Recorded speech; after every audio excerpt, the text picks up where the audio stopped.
Oh, tranquilo, everybody. Tranquilo. Good morning. Ben and Woods, 97.3. The Fan.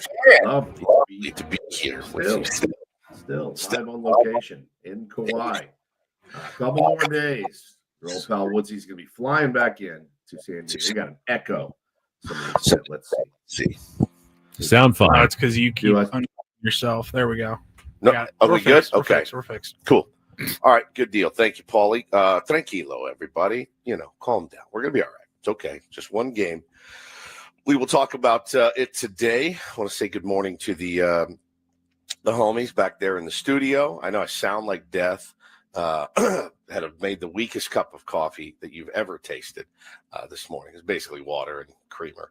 I'm Woodsy. Paul Reindl's our executive producer. Good morning, Paulie. Hey, how are you? Doing great, as you can tell. Ben Higgins, your friendly neighborhood sports anchor. Good morning to you, Benjamin. Good morning, Woods. Am I sensing, and I know this sounds bad, but I understand where it's coming from. Am I sensing a little vacation fatigue from Woods? I'm a little fatigued. Yeah, just a little bit. I mean, just a little bit. Nothing will get less sympathy, I guess, than vacation fatigue. I know. But it is like a real thing. I don't know that I could go away for as long as you have and not start to get a little stir crazy. I think, well, honestly, I signed up for this and it's the working during vacation that is making me the most fatigued because my schedule is so out of whack. Look, if I'm on vacation, if I'm a sales guy and I, can send a couple emails, maybe make a couple calls at my leisure during the day, it's different. Having this show is different. It's a different thing that, 1% of people would ever understand. So it's different. The time schedule is different. I go to bed at, 7:30 here. Well, that's 10:30 back home. I don't go to bed at 10:30 back home. So I'm wiped out. And like I said, finally learned how to make coffee in a coffee maker this week. My wife, now you could tell she's fatigued. The first few days of the trip, I would get up and my coffee would already be brewing. Right? She would dial it in. That's out. That's done. The newlywed phase is over. Okay, so that's gone. I get up now. I had to learn how to make my own coffee in a coffee maker, and I guess I didn't sprinkle enough of the grounds in it, or I used too much water. A sprinkle is maybe your problem. There should be heaping scoops. He's like, I don't know, put like 7 or 8 beans in there and. I don't know, sprinkle that over some beans. Crack them with a hammer once or twice. Throw like 5 beans in there, and a gallon of water. Just put them in your fist and squeeze really tight, and then they'll just kind of crumble and turn into coffee. So there's this really, really good coffee here. You guys are coffee guys, right? Like you guys like coffee. Yes. Maybe I'll bring you a bag. I don't know if you've ever had. I don't know if you've ever had Lion, Lion coffee. I've heard of it. When she makes it, it is spectacular. When I make it, it's just creamer water. It's just creamer water is what I'm basically drinking right now. So every day my coffee sucks, man. So it was all clear. I was like, oh, I don't really have time to make another cup, and probably would have butchered it anyway. It's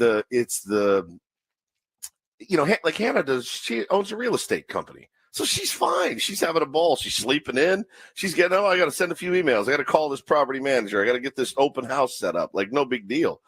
This one's a little bit different.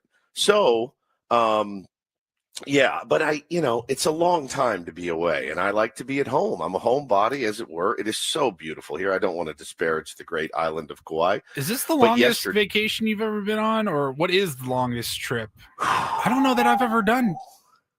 I think it's longer than I've ever gone anywhere for sure. 10 days might be the absolute max, like maybe for me, being away from home. Trying to think. I've gone. This is probably like with my family for sure. That's a long vacation. Not even close. Yeah, with the kids. I mean, it's no question. We've already decided All right, we've already decided next year we're going to do 8. We're going to do 8 days, which is better than 10, which would mean we'd be coming home today, which feels, about right. But yesterday was it was a rainy, overcast day. And, basically we went to breakfast, we went to lunch, and I went and picked up dinner. Other than that, we didn't do a whole lot. I watched the game on my phone, just kind of around the house. Now, the funny part was, so we have this, listen, we've got 2 little boys, and we have noticed, and Ben, you can relate, and I think a lot of parents out there can relate as well. When you have little kids, you'll find that they really like electronics. Okay, electronics is a real easy babysitter, and we see it all the time in restaurants. Big family out, there's 4 kids all on their iPad, and we made a concerted effort to say, no, let's not do that. Let's not have to go to the phone or go to the iPad when we want our kids to behave. Okay, so that's just a thing that we've talked about. We talk about it all the time. There are certain times where you're like, you know what? You're right. It's pouring rain outside. We're not going anywhere. Feel free to use your iPad for a little bit, even though we know it's going to melt your brain and you're both going to be little peckerheads the rest of the day. Like, we know that. And so yesterday I said that Hannah goes, what do you think? I go, you know what? It's kind of a lazy day. Let them watch movies on their iPad. No games. She goes, okay, I agree. So we give them their iPads for about 30 minutes. They both come in, sad look on their face. Can we please play a game, please? And I'm in my room. Like, I'm just laying down after the show.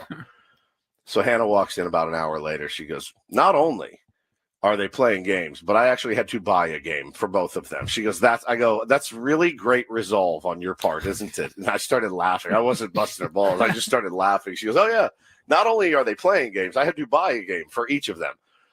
So just they wanted to play mine full, just completely, Paulie, like just the one bright light in the interrogation room, and they put the screws to her, and she completely folded, ratted everybody out. And and so they ended up playing Minecraft for a little bit of the afternoon. And then, go figure, both were complete a-holes the rest of the night. So, you live and you learn. And you do what you can. But yeah, man, Taylor especially, dude, you snatch that iPad from him. It is like taking a bone from a dog. Like, good luck getting your hand back without a bloody stump. You ran into the, I think, one of the great dilemmas of parenting, because when they ask for something very politely, you really want to give it to them because you want to reward the way they ask. Like, they didn't beg, they just came in and said, please, would it be possible? And you said, you know what, we're on vacation. I would really like to reward that nice request that you made. But then, of course, later you do feel like you regretted the decision that you made. Big time. And then, so we know exactly what's going to happen this morning when they get up. Guess what they're going to want to do? They're going to want to play Minecraft, and it is what it is, man. So now we're up against it the next couple of days. But yeah, I'll be honest with you. I'm a little homesick. I miss being home, miss my routine at home. Bo's missed out on a couple of baseball workouts for his team. You see the emails and the texts coming through like, hey, we're going to practice on Wednesday. I'm like, oh God, that's 2 practices he's missed. They're going to leave him behind. I'm missing out on stuff. I said it yesterday. When you're here, yes, I'm watching the game. I watched every pitch of the game. I still feel left out a little bit. When I'm over here, I just feel like I'm not in the mix. So I miss my Eco Water. Yes, Nick, thank you very much. I miss my cats. Certainly, I just miss my house. Miss your round tables. So, I miss the round table so much. Oh God, I'm going to miss it this week again for the second week in a row. I'm going to miss the round table. I miss Adam. I miss his bald head. I miss you guys. So it's just one of those things. I mean, hopefully today will be a little different. I think we're going to go snorkeling, which we've done like 4 times.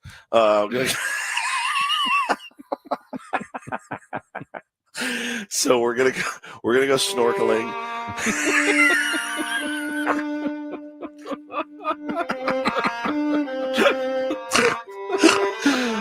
Paul, Yes, I know I'm in Hawaii. It's beautiful, and I took a picture of the sunset. I took a picture of the sunset last night that was just staggering. I'll send it to Paul. You can put it up in the next break. It was just amazing. It was really, really beautiful. But yeah, I'm just homesick, dude. I miss home. I like being at my house. It's kind of what I live to do. I like watching the games on a big TV, not on my telephone. I can't watch it on my iPad here because they won't let you watch it on Wi-Fi. It's weird. This has been cool though. I have run into, I'm not joking you, everywhere we go, everywhere. Because I'm in my Padres lid and my kids are in their lids and Hannah's in a lid. Everywhere I go, yeah, hell yeah, go Padres, go Padres. I've run into 24 Padres fans that have been out here. We met a really nice family last night at Pink's Ice Cream, by the way, which is, if you ever come out to Kauai, make sure you hit Pink's 1 or 2 times. It's the most delicious ice cream. And they were all Giants fans. And we were all sitting there. They were at a table. We were at a table. We were eating our ice cream, talking about how beautiful Oracle is, how beautiful Petco is, how much we both love our teams, how much we both hate the Dodgers. Then a guy walked by and he goes, hell yeah, Padres, good. Hell yeah, Giants. He goes, I'm a Rockies fan, so I root for you guys because I hate the Dodgers. So, yeah, it's there's a lot of Dodger haters and a lot of Padres fans out here, so it's kind of a natural fit. Well, I actually do understand where you're coming from in terms of your vacation and wanting to be home at some point. So I'm glad you'll be back in a couple of days. By the end of this week, you'll be sitting in this chair next to us in this studio, and things will feel back to normal very quickly. Mm-hmm. I'm wondering when my life is going to get back to normal, though, because I've been double duty at Channel 10 now for the last week and a half, filling in for Kimberly Hunt, doing the anchoring of the evening news. Hopefully a few of you tier ones have caught me at the 4, 5, 6, 7, and 11 o'clock news every single night. And I've really enjoyed it. It's the last few months that I've been kind of the backup anchor, and it's been a fun, unique challenge, but I've never had a stretch like this. Yesterday was my 7th straight weekday anchoring the news. And I'm starting to get punchy. A little bit, just, it's a different schedule. It's a long day of, both radio and television. I'm used to long days, but it's definitely a little bit different. It's a lot more talking. When I was, when I do sports, yes, we talk for 4 hours in the morning, but yeah, pretty much in TV, I talk for 4 minutes, in the rest of the day. I can just sit there and do a lot of writing and editing, and it's quiet. But when I'm anchoring, it is talk for another 3 or 4 hours worth of talking later in the day. So it's actually kind of fatiguing. Not, you can start the violins for me as well, all the talking that I have to do all day. But I think it started catching up to me yesterday because we were recording some elements for the news, and I could not get the words out. It was just one flub after another. Start over, take 2, take 3, take 4. One of our longtime producers, Michael, said, and he laughed, but he said, I don't think I've seen you flub that much in 20 years combined as you did just yesterday alone in recording one show of the news. And I go, I think I'm starting to feel the grind here of doing both of these jobs for 2 straight weeks. No question, Ben. There's no question that's what it is, man. We have a clock, a battery. The human body has a battery, and the battery needs to get recharged. Now, I will say, for me, the battery is recharged like a MFer, dude. I'm as relaxed and rested as I've been. I relaxed yesterday. I didn't do a damn thing. I didn't have to go anywhere other than a delicious lunch at Kenji Burger, which was fantastic. Ooh, that sounds good. It was I had a katsu chicken bowl that was just ungodly with spicy slaw. It's like fried chicken, Hawaiian fried chicken, Japanese fried chicken. Oh my God, it was delicious, man. And, my body is recharged, but I was thinking about that the other day. I was in the shower and I was thinking, you know what? I was thinking about you while I was in the shower then. You were? And I was. And I thought, that dude used to flub so much, and he doesn't really flub much anymore. A couple, here or there. Maybe we just don't call them out like we used to, but we've had some all-timers. 3, auto 2, roan 1. rates. But remember, live on the air, he'd say auto roan rates. Like, he would flub and flub and flub. And now you're just, I think you've locked it in. But yeah, man, I can totally see how you're just absolutely cashed and you don't, it's just hard to do. I could not say the word redistricting yesterday. Redistricting. Yeah, that was one of the big stories with what's going on in Texas and voting on redistricting. And I just could not say that word with, news anchor authority. Redistricting. Right. It was so hard for me last night. Now, I will ask, why don't we have those raw clips of that last night? Michael couldn't send them over. Yeah, you need someone kind of sitting there editing and, pulling every single mistake I made. We'd have an entire new segment of Ben's Flubs just from yesterday. Fortunately, really none of them made the air. When I was live, I was okay. So there's something about, and KG said it in the chat, F it, we'll do it live. Something about being live that changes your mindset a little bit. When I'm on tape and I know that it's not, the red light is not necessarily transmitting out to everybody, there's something in your brain where you just let down just a little bit. But when you know it's live, somehow you just lock in a hair more, and I make far fewer mistakes when it's live now. And I do think, changing my sleep schedule, just an hour extra sleep has been big for the lowering of the flubs in the last year and a half or so. Yeah, no question about it. Maybe we can revisit some flubs today, some of our favorite flubs, because, since it's in the news and stuff. Here's the other thing that would, I don't know, am I a jerk? Browns, Bengals, Ravens, 3-2 and 2 teams in that division. Ballast Point Beer, the official craft beer of the San Diego Padres, at Ballast Point in Little India. He's not 35. But he will be before the contract is done. What is a contract? I miss those days so much, actually. Now that you replay some of holiday season is almost here. 30 days, half September. And that is do this for a Wednesday. Don't. What is don't? I forgot how good some of these are. Does it make me a jerk too, Ben and Paul and you guys listening?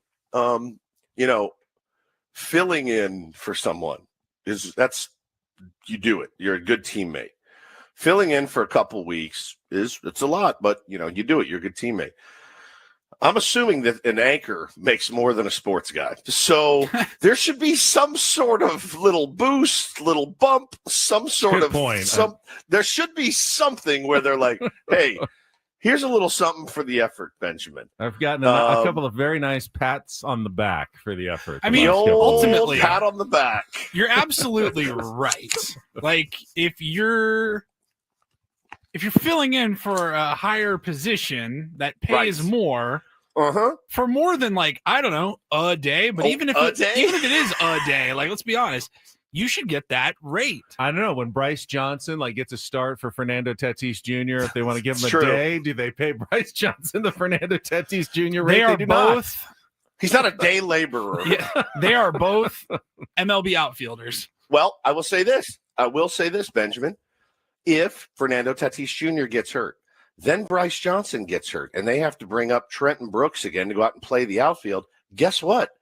He gets big league pay. That's true. He goes from minor league pay to big league pay. He gets big league pay. He absolutely does. And they start accruing that and, to eventually get service time and all that. So I think that is actually a real thing. And, the problem is with guys like yourself and honestly, guys like me too, we just say, yeah, sure. Sounds good. Whatever you need, we'll do it. Carl wants to know if Sam Levitt got double pay for doing both the pre, post, and the play-by-play last night. That's a good question. He did all of that? He did all of it last night. Did his own pregame show, called the game with Bob Scanlon. It was the Sam Levitt show from 5:40 to 10:30, 11 o'clock? I was impressed. I mean, I was going, this is hardcore, Sammy. You did the entire thing without break for 5+ hours. Jesse Agler is doing the TV broadcast, probably going hey, bro, what are you thinking? Come on. Don't let them think that I'm going to start doing that. That's the other thing is that, you do it and everyone's like, oh, kiss ass. Right. You feel like you're crossing the picket line or something, man. But no, look, at the end of the day, I'm happy to be here with you guys. You see my shirt I wore in your honor today, Benjamin? I do. There I am, Rasta Ben and his loose cannabis. Yeah, I had this. I put this in the suitcase just to wear in your honor because I do appreciate you. I respect you, and I'm glad that you're here. But no, man, I'm look, we'll go out today as a family. We'll go snorkeling. I'm sure the kids will beat the crap out of each other. And there's a picture. Paulie put it up in the. You can see Taylor running away. He did not want to be in the picture. So there's Bo in the sunset picture. And then there's Taylor running away because he was grumpy because he wanted water. And we had left the water at the house when we went to look at the sunset. And I said, hey, if you keep crying for water and asking for it, it's not going to make it materialize any faster. But that's literally the view, guys. That's 100 yards from our house.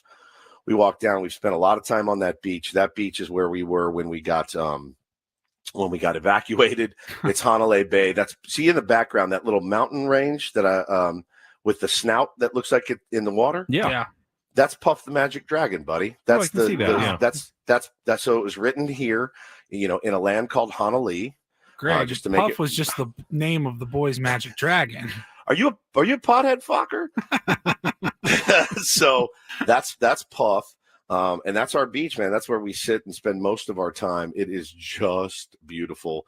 And so, yeah, no complaints, man. But I am, San Diego's damn near just as pretty. So I'm ready to get back in the routine and back in the studio with you fellas. But, yeah, listen, we've been delaying it. We got a Padre game to talk about. Certainly it did not go well last night. JP Sears, we can talk all about that. And just not a real good showing in the first game in Arizona last night. Well, speaking of getting back to work and fill-ins, I believe we've got Kelly Danick back with traffic. We'll take a quick look at what's going on the roadways this morning, set your menu, and then we're off and running here with Bennett Woods on a Tuesday morning on 97.3 The Fan. From the 855 Get Ross Traffic Center, protecting San Diego after accidents or injury, here's Kelly Danick. Traffic is sponsored by Islands Restaurants. Good morning. Couple things starting us off. One of them is a collision on southbound 15 right before the 76. Couple cars involved there over the right shoulder. Accident has just cleared on South 15 near the 163, so speeds are looking good there. We've got a surface street accident in the College area. This is intersection of Colwood Boulevard at Montezuma. You may find lanes blocked there. Islands Restaurants, summer refreshment, paradise ambience, and the best burgers in town, like the Big Wave with cheese and fresh cut fries, $10 now for a limited time only. Visit one of our Islands Restaurants throughout Southern California today. Dine in only. I'm Kelly Danick with Ben & Woods, San Diego's #1 sports station, 97.3 The Fan. All right, little surprise early. I waited all show yesterday. Not going to do it today. I'm going to give the early risers a chance to win Padres Red Sox tickets for Friday right now. Be the sixth caller at 833-288-0973. In the chat, on the app, start dialing 833-288-0973. You can win 2 tickets to the Padres Red Sox game this Friday to open the series. It is Cocktail Fest at Petco Park from the time the gates open to the first pitch at 6:40 with $5 drink specials and live music in Gallagher Square. You can visit Padres.com/tickets to get your own seats for Padres Red Sox on Friday night. All right, coming up, our Padres crap up. Yes, it was a bad game by JP Sears. Is there a bigger concern about the Padres back end of the starting rotation now that Ryan Bergert and Stephen Kolek are both gone? We can talk about that coming up as we discuss last night's game, Woods. Also, got a very positive update on Michael King. We'll hear from Mike Schilt, what he had to say about the potential return of the Padres pitching ace, maybe sooner than we all expected. Talk about that in our 7 o'clock hour. And then at 8:35, Jesse Agler will join us from the Valley of the Sun doing TV this week, but he will check in as he always does on Tuesday to talk Padres baseball in and around that. The rest of our regular features like Don't Do This, Take on Woods, and the Reindl Report, all coming up between now and 10 o'clock. You ready to go, guys? Let's do it. Ready to jam. All right, Paulie's going to pick a winner, and we are off and running. Let's do this on a Tuesday on San Diego's #1 sports station, 97.3 The Fan.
Hey players, things are about to get real here in San Diego. Introducing the all-new Hamul Casino Resort. With a 200-room hotel tower, exciting new eats and drinks, plenty of new places to play, and a luxe spa and salon. Hello, rooftop pool and deck. It's where players can play their hearts out and enjoy all the perks that come with it. It gets real this summer at the all-new Hamul Casino Resort, the players' place.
Congratulations to Tier 1 Andrew.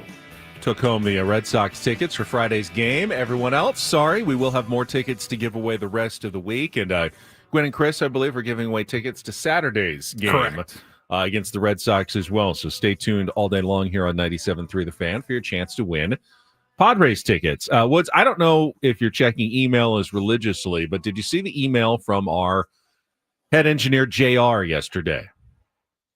No, I did not. We are losing our vending machine here at the Odyssey already. Studios. Oh, yeah. Yes, we just the got brand new vending machine a couple of months ago. It's brand new. And he said we aren't using it enough and they're taking it away. And I didn't even know that that was a thing, that you could have your vending machine repossessed because apparently you weren't using enough. You're the one who probably goes and grabs snacks most often in the mornings. No, I've never used it. You've never used that one either. once. I haven't used the new one. Yeah. I've never put $1 in. I think I bought a water. I bought a water because I left my water bottle at home. I guess I didn't realize it was a use it or lose it situation. I didn't either. I don't really use the vending machine either, but it's always nice to know that it's there just in case, you know? Now I'll want something. Constantly. You better hurry. Now I will.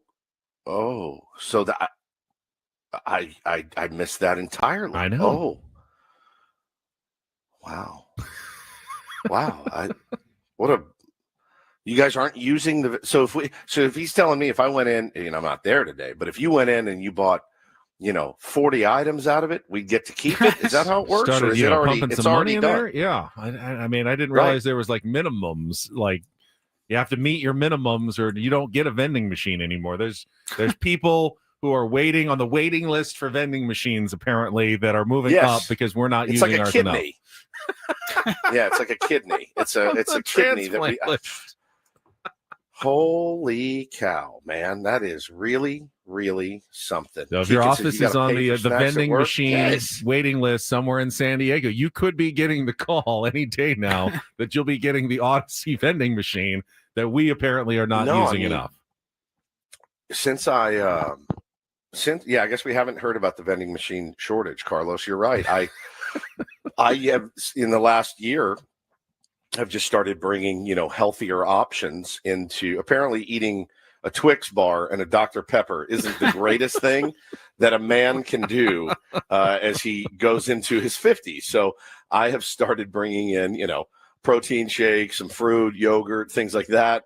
And I guess I have, I'll bear some of the brunt of this. But I made my first batch ever of overnight oats. I'm trying to get into overnight oats, and they are outstanding. But they're not from the vending machine. Those are not from the vending machine. I made those and I brought them in, which is why I didn't need the vending machine. So now it's no longer going to be an option here. No more vending machine. The only food we'll have is Thursdays when they bring the round table pizza in now. Somebody said, Keegan said earlier, he goes, wait, you guys have to pay for snacks at work? What? This is Apple. Yeah, we don't work at Google, buddy. Yeah. This is radio in the year 2025. We're lucky to be here, okay? And we're lucky that you're here. We're like lucky Billy Bean's Oakland A's. You got to pay for soda here? Yeah. That's weird. I've never been anywhere where you got to pay for soda. Yeah, it's a good point, Kurt. Paulie, you know how we do things on this show. Yeah. When something dies and goes away. So, and I really hope we can see more unity and more peace when already things are so difficult. So, shout out to his family. Him being the Odyssey vending drop. machine. So, R.I.P. R.I.P. I really was looking forward to getting that absolutely repugnant Philly cheesesteak that was still in there. That looks just no one's ever bought one.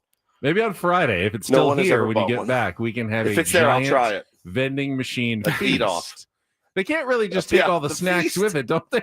Do they have to leave the snacks behind, or do they move all the snacks with the vending machine to where it goes? I thought I figured you purchased the snacks that go inside it. You rent the machine, but I don't know, man. This is another shock to the system while I'm out on vacation. This is just terrible. Let's move on to some Padres baseball. I've been trying to avoid it because of the game last night, but no longer. Padres Wrap-Up highlights from Sam Levitt. Do you guys like burritos or tacos more? And Bob Scanlon coming up all right, fine. after Kelly's traffic on 97.3 The Fan. From the 855 Get Ross Traffic Center, protecting San Diego after accidents or injury, here's Kelly Danek. Traffic is brought to you by the Oceanside Police Department, now hiring public safety dispatchers. Just one problem to mention here, stalled motorcycle, North 805 past Telegraph Canyon Road. It's in the center divide, very narrow center divide, so please take it extra carefully if you're heading out of the South Bay, northbound 805. Again, that is just past Telegraph Canyon. The Oceanside Police Department is hiring public safety dispatchers, earn up to $87,000 a year. Lateral bonuses up to $11,000. 12-hour shifts, 3-day work weeks, paid holidays, benefits, and retirement. Apply at joinopd.net. I'm Kelly Danek with Ben & Woods, San Diego's #1 sports station, 97.3 The Fan. It's a shame if they lose. You got a problem. Oh, a shame indeed. I couldn't agree more. Here are the lowlights from yesterday's game. What the heck happened? Are you kidding me? Can't even believe it. It's the Padres Wrap-Up. presented by Hamul Casino. Things are about to get real with the all-new Hamul Casino Resort with gorgeous rooms and exciting new eats and drinks. It gets real this summer at Hamul Casino Resort, the player's place. We'll give it 16 minutes of salt, and then we'll, get back on the bump and figure it out. And the 0-1, ground ball towards the middle, base hit. Around third base comes Marte. Merrill picks it up, throws to third. Throw there, not in time. Throw to second, not in time. It's an RBI base hit for Lourdes Gurriel Jr. And Arizona jumps in front, 1-0 here in the first inning. 1-1 on Carroll. And the pitch. Swinging a fly ball left field. Drifting over Laureano by the line. This should get a run in. Laureano makes the catch. Tacking up from third base, Alexander. He'll score standing. Flip to third base after the cutoff. Not in time. So run scores, sac fly, RBI for Corbin Carroll. And Arizona takes a 2-0 lead. 1-1. Swinging a ground ball, base hit into left center. Manny racing around third. He'll score easily. Cut off in the gap. Merrill racing for second. And he's in there with a stand-up, 2-out RBI double. Padres cut the deficit in half. It's 2-1. First pitch on the way. Swinging a high fly ball into left. Going back, Laureano. He's looking up, and this one is way gone. Tyler Locklear, his first home run as a Diamondback. Just like that, Arizona gets the run right back. It's 3-1. Here's comes Seth. First pitch to Carroll, swung out, fly ball, right field, pretty well hit. Fernando's going back. He's not going to get there. It's going to be off the wall. One run is in. Here comes the throw to second base. Carroll is safe with a double, and Diamondbacks have a 4-1 lead as Barossa scores on the double by Corbin Carroll. Sears working out of the stretch. Pitch. Little pop up towards right field. Jake's coming in. The outfielders are coming in. It's going to land in for a base hit. Another run is going to score as Fernando finally gets to it at no man's land. He throws home. And on the play, Marte scores. 5-1 Diamondbacks here in the fourth. The 1-2 pitch. Line drive, base hit into right field. In front of the right fielder. Gavin Sheets is going to be set. He's going to score. Padres now trail 5-2 on the RBI single by Jake Cronenworth. The rally continues for the Padres here with 2 outs in the sixth. Matsui fires home. Swinging a high fly ball into right. Tatis going back. He's looking up, and it's gone. A solo home run for Alec Thomas. His 8th of the season, and the D-backs get an insurance run. It's now 6-2 here in the 8th inning. 1-0. Swinging a high fly ball into center. Thomas racing back by the warning track. He's at the wall. He leaps, and he makes the catch in front of the fence. Excellent running play by Alec Thomas in dead center, and that'll do it. Diamondbacks win it 6-2 as they take this series opener in Phoenix.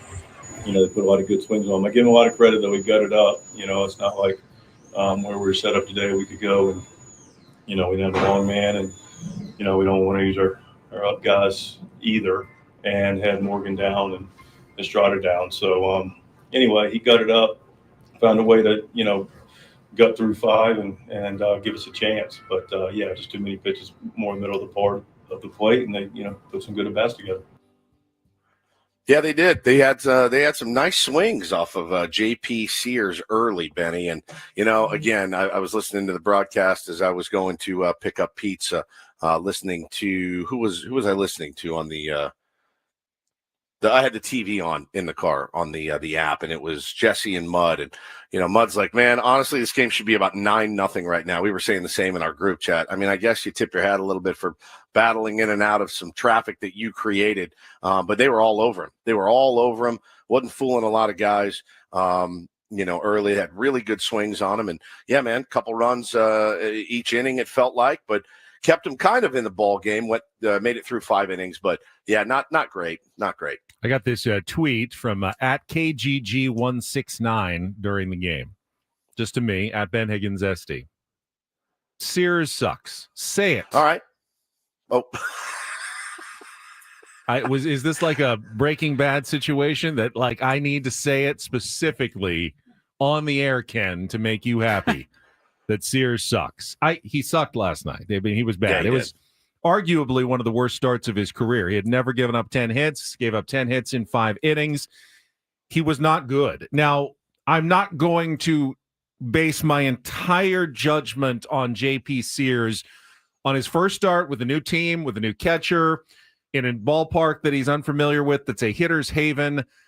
I'm just not going to do it. I'm not going to say, well, let's release JP Sears. He's probably going to be a part of this Padres rotation for the next couple of years going Minus forward. the probably. But he's probably your 5 next year. Whether or not you're going to be able to rely on him the rest of the season is a big question. He may go back down to AAA as soon as today. I certainly saw some speculation with Nestor Cortez going to pitch on Wednesday, and we'll get that update from Mike Schild on Michael King, but with the chance that Michael King returns to the rotation soon, Randy Vasquez could always come back up. There's no need to continue to throw JP Sears if you don't have confidence in him. They picked him up, though, because they wanted him. In fact, I was reading this morning in The Athletic that when A.J. Preller started trade negotiations with the A's about Mason Miller, the conversation really started about JP Sears, and then it escalated to include a massive deal with Leo DeVries and Mason Miller. But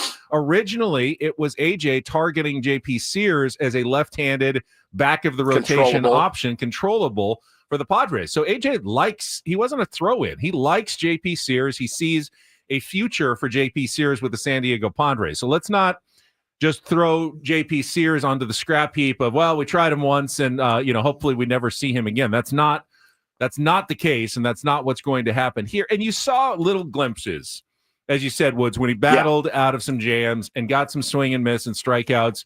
There were some glimpses, and he did at least one thing that the Padres absolutely, positively needed JP Sears to do. He didn't win the game. He didn't hold them in check at all. He probably should have given up, as you said, 8, 9, 10 runs. But he finished 5 innings. He allowed the bullpen to only use Wandy Peralta and Yuki Matsui. Everyone else got a rest that kind of needed a rest, and everyone's going to be fresh that you want to be fresh going into Game 2 of this series today. And at the very least, if you're going to take an L, you didn't compound it by having to be pulled in the game after 2 1/3 innings. So at least JP Sears got through 5. Yeah, I mean that's really the only thing that you can look to and say that job well done on that. We absolutely had to have it, but yeah, I would expect him with the options that he has, Benny, and the news that Michael King's coming back and Nestor Cortez is coming up. You got to maneuver some things around, so I would expect him to be out. And would Nestor take his place on the roster then? Is that how that Nestor's would work? already on the roster, so Nestor's they would probably bring up a Hoeing or some other long bullpen option that in case you do have to pull Darvish for whatever reason early in the game, you wouldn't have to go to Mason Miller in the 3rd inning if you were down like 4-1. So I would think that there's a possibility you're going to make a move like that before the game today. We'll see what A.J. Preller decides to do, but it does at least beg the question. Like, one concern when you trade Ryan Bergert and Stephen Kolek, who have provided a lot of good, useful innings for you this season out of the starting rotation, will you have a shortage at the back end of your rotation? Right now, you've got 7 starting pitchers. If you think Michael King is coming back, you've got King, Cease, Pivetta, Darvish, Sears, Cortez, and Randy Vasquez in the minor leagues right now. So, should be able to find 5 guys who can make regular starts out of those 7. But if JP Sears isn't reliable, we don't know what we're going to get out of Nestor Cortez. He's only pitched twice this season. Randy Vasquez is coming off a rough start and was sent down to the minor leagues. You're going to need one of those 3 guys, assuming the other 4 are healthy and Michael King comes back okay and Darvish pitches like he did in his last start, which none of them are guaranteed. You are still going to need at least one of those guys to take the ball every 5th day and hopefully give your team a chance to win. Not that you can't lose a few games. You're going to lose some games going forward, But if you want to catch the Dodgers, you're going to have to win some of those games from the back end of your rotation as well. You're going to have to play some good baseball, which means you can't just be punting even every fifth game the rest of the way because, well, all of our back end guys have been struggling here, and we gave up Bergert and Kolek in the trade. So that's, if I have one concern going forward, it is about that fifth starter spot in the back end of the Padres starting rotation.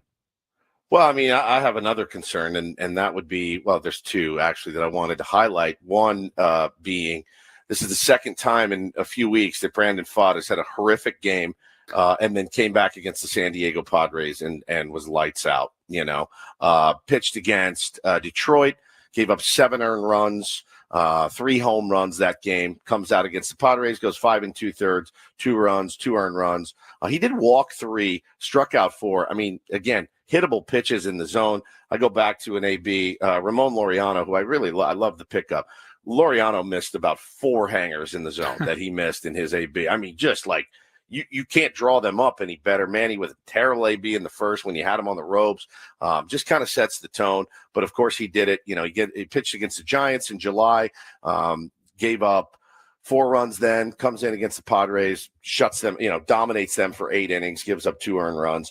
Brandon Pfaadt is for whatever reason, they don't see it out of his hand very well. So that's one concern. The other concern is the offense, and not being able to put the foot on the jugular last night when he walks the first 2 guys of the game, and you get nothing out of it. So the offense remains something that you look at and go, all right, guys, at some point we need to be consistently putting up 4 to 5 runs every single night, especially when you got a soft tossing lefty on the hill in a hitter's ballpark. It's a hitter's ballpark for us too. Absolutely. So the offense did not look great last night. I feel like I love the Jake Cronenworth AB. I feel like if that ball goes to the wall, he's standing on third. I think 2 runs are in. We cut the lead to 2. Yeah, man, you never know at that point. Would like to see Ryan O'Hearn in the lineup every single day. That's kind of why you got him. I love Sheets. I love what he's done.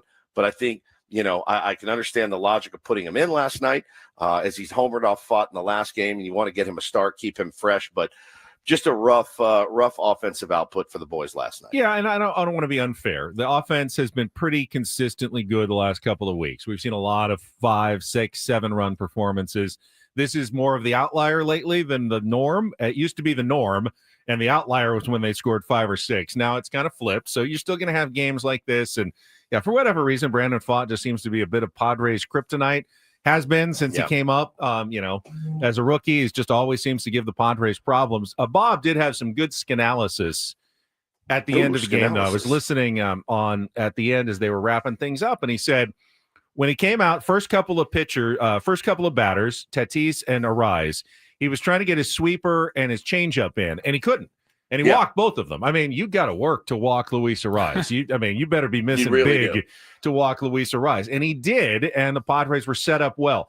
James McCann, the catcher, then came to the mound, said something to Pfaadt, and he pretty much stopped throwing his sweeper and his changeup and went to the cutter and the sinker, which was much more effective. He got Manny looking on that backdoor cutter that came back across the plate. Manny was thinking, this is going to be a slider or a sweeper, tried to lay off of it, like he tried not to swing it, and he goes, yeah, you got me there. Gave that tip of the cap when he struck out, and the Padres did not cash in the first inning, and after that, Pfaadt looked really comfortable, as so many pitchers do when they get out of a first inning jam. They get that feeling like a little confidence going and start rolling, and he did actually pitch, I thought, pretty well. Yeah, there was a couple guys like Laureano who missed a couple of hangers, and there were, Merrill scorched that double. There were a couple of opportunities to score, but for the most part, it was a well-pitched game by Brandon Pfaadt, who just seems to own the San Diego Padres. I mean, the highlight of the night was obviously Manny's double. I've never seen a slide like that. I thought he was out by 15 feet, and for him to get his foot in there was bananas. And then Merrill ripping that double. I said, all right, now we're back in business, boys, and just was not to be. So going to toe it up again today. And need a big start from you, Darvish. Need the offense to come through. All right, speaking, Paulie's there's an RIP Odyssey vending machine graphic already up. All right, speaking of the pitching depth and the starting rotation, we'll get that update from Mike Schilt on Michael King and what is the next step in his return to the rotation coming up next year with Ben and Woods on 97.3 The Fan.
Oh, look at Happy Ozzy with the Odyssey vending machine up there in heaven now.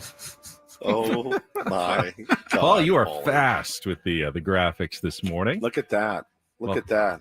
He's so happy he got a vending machine because we lost it. That's like the biggest breaking news of the day. I did not see that email. I'm really bad about checking my work email. You are, but yeah, it's heartbreaking here. These parts. Don't know who else was. I guess nobody was using the vending machine. Maybe we're the only ones that are going to miss it. I can't imagine. Someone's going to come in with a big, like a whatever. What are those called? A dolly. A dolly, yeah, and lift it and roll it right out past our door I here watched to him the roll it elevator. in. It was like 3 weeks ago. It was not that long ago. We barely knew ye. Yeah. Vending machine. That is crazy to me. I had no idea. So the Padres, after losing yesterday, could still come back and win the series. We've seen them do it a few times this Many year times, where they've yeah. dropped the opener and then come back and taken the series. They'll need Darvish and Nestor Cortez the next couple of days to hopefully come through with good performances on the mound. But after that, I believe Nick Pivetta is likely to start on Friday against the Red Sox. But the immediate future of the Padres starting rotation may have a different look based on the update that Mike Schilt gave before the game yesterday. We talked about the kind of rough outing Michael King had for El Paso over the weekend, 4+ innings, 6 runs, gave up a couple of home runs, but sounds like he came out of it pretty well because here's what Mike Schilt had to say before the game yesterday. Takeaway is very positive. Feels good today. I don't know if he's played catch or he's going to play catch today, but he got through 61 pitches yesterday and felt good and was really excited. And he's back to doing what he loves and competing. It's been a period of time. So there's a really good chance. Not going to put it in pen yet, but we'll put it in a dark pencil that he's got a good chance to his next start to be for a Padres big league club. Do you anticipate it being on turn now, like in 5-6 days from now? Yeah, I think we're still evaluating that, so that's about as far as I can take you right now. All right.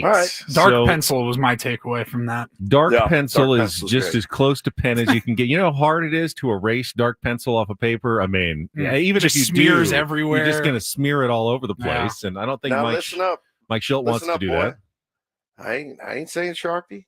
All right. I ain't even saying crayon. I'm just saying maybe dark or light pencil. He said it though, and there's no reason Mike Schilt would say it if he didn't think it was going to happen. He's plenty of times given us the old, well, hey, we'll wait and see. Let's play. We're playing it by ear. Ask me again in a couple of days, and I'll let you know where we stand. He on his own threw that in. The whole dark pencil comment about Michael King returning to the starting rotation. So I would say chances are very high that Michael King will be pitching for the Padres, likely either maybe Sunday or to start next week for his return to the rotation. And that, of course, is a huge lift for the San Diego Padres, Woods.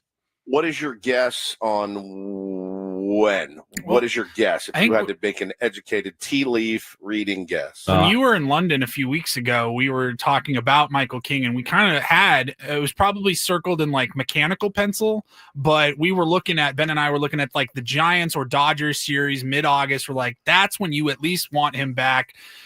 Like whether or not he's fully back or on the way back, like that's kind of crunch time right there.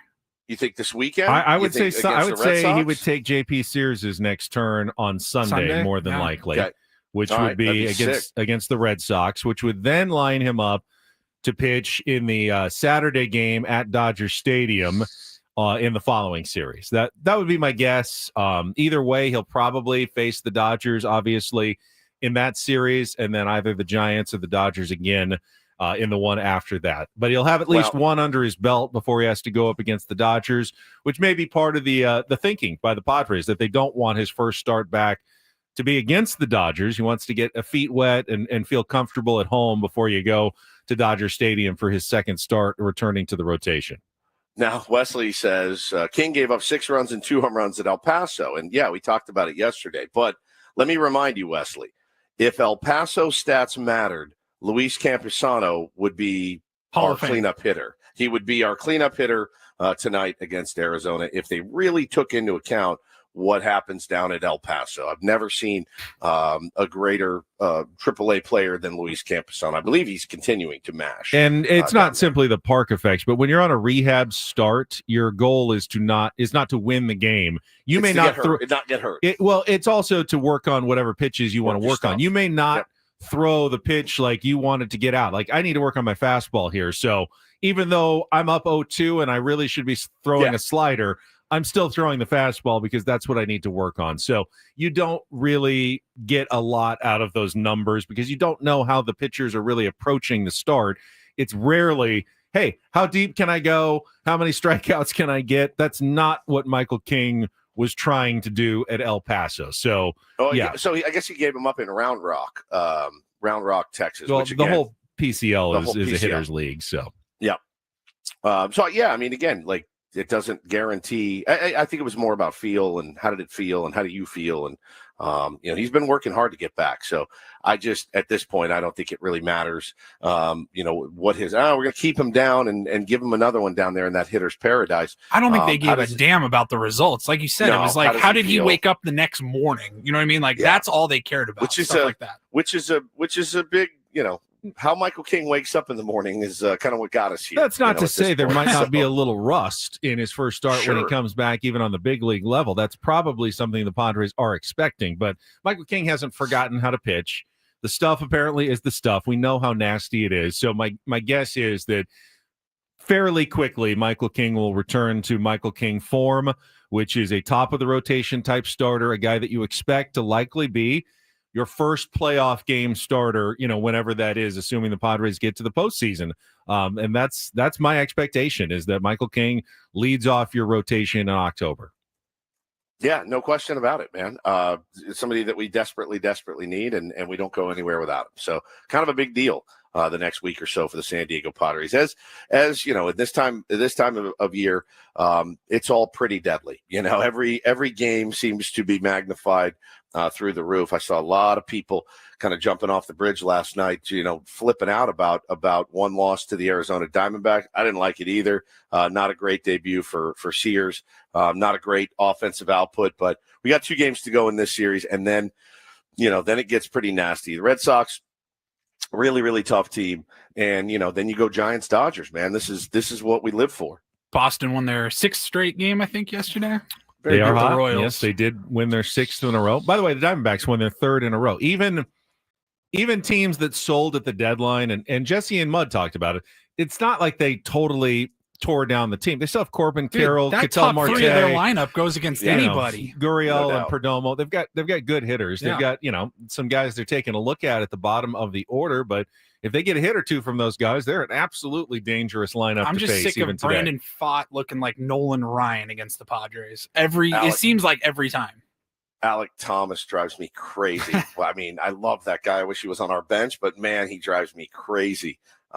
Seemingly every time we play that dude, he's coming up with a brilliant catch, brilliant hit. It's just like, God, what a little pest that guy is. But I tip my hat to him, man. I wish I was a 100th of the ball player he is. But yeah, man, they're still a good team. They got a great manager, as we know, Torey Lovullo. So yeah, they're playing for pride right now. Yeah, just keep in mind, as you look and you fan the rest of this season, take it in week-long chunks. How have the Padres played over a week? They're not going to win every game the rest of the season. They're not going to win every series the rest of the season. Even great teams are going to have series losses, especially on the road. So, yes, it was a loss. Come back in 4 days. If the Padres drop 3 of their next 4, all right, we can reevaluate and we can, start hitting our foot a little bit on the panic accelerator at that point. But I'm not going to do it right now after one, bad night in the start of a 3-game road series in Arizona. I'm just not going to do it. JP Sears, we'll see what that looks like going forward and if he's going to get more opportunities in the starting rotation. But based on that King news, my suspicion is, at least temporarily, he will not get another chance, and it'll probably be Michael King on Sunday against the Red Sox. I don't want to say, like, with yesterday's loss, like, today's a big game quite yet, but I'm watching it with a different lens tonight now. Like, oh yeah, you need Darvish. You want Darvish to build off of a great start last time out. Like, if he comes out and looks like he did earlier, and they, Arizona jumps out to a 4-0 lead. Then all of a sudden you're like, all right, what the hell is going on? But, you're going to lose games.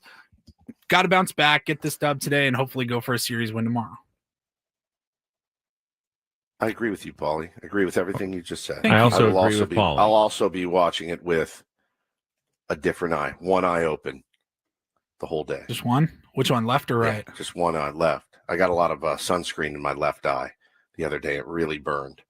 Do you feel like problems? I saw some comments. I know I hate the sunscreen in the eyes. It is awful. It's the worst.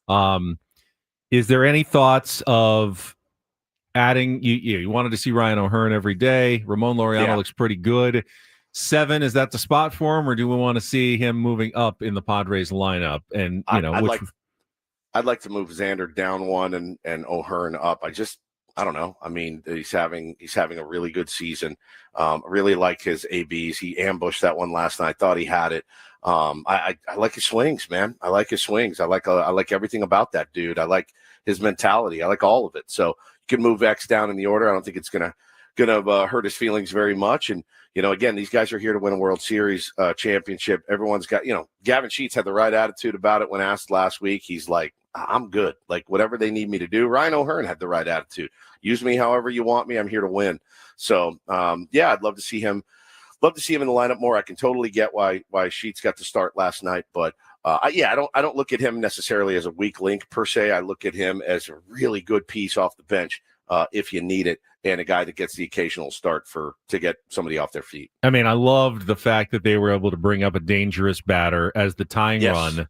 I thought Mike Schilt managed that perfectly.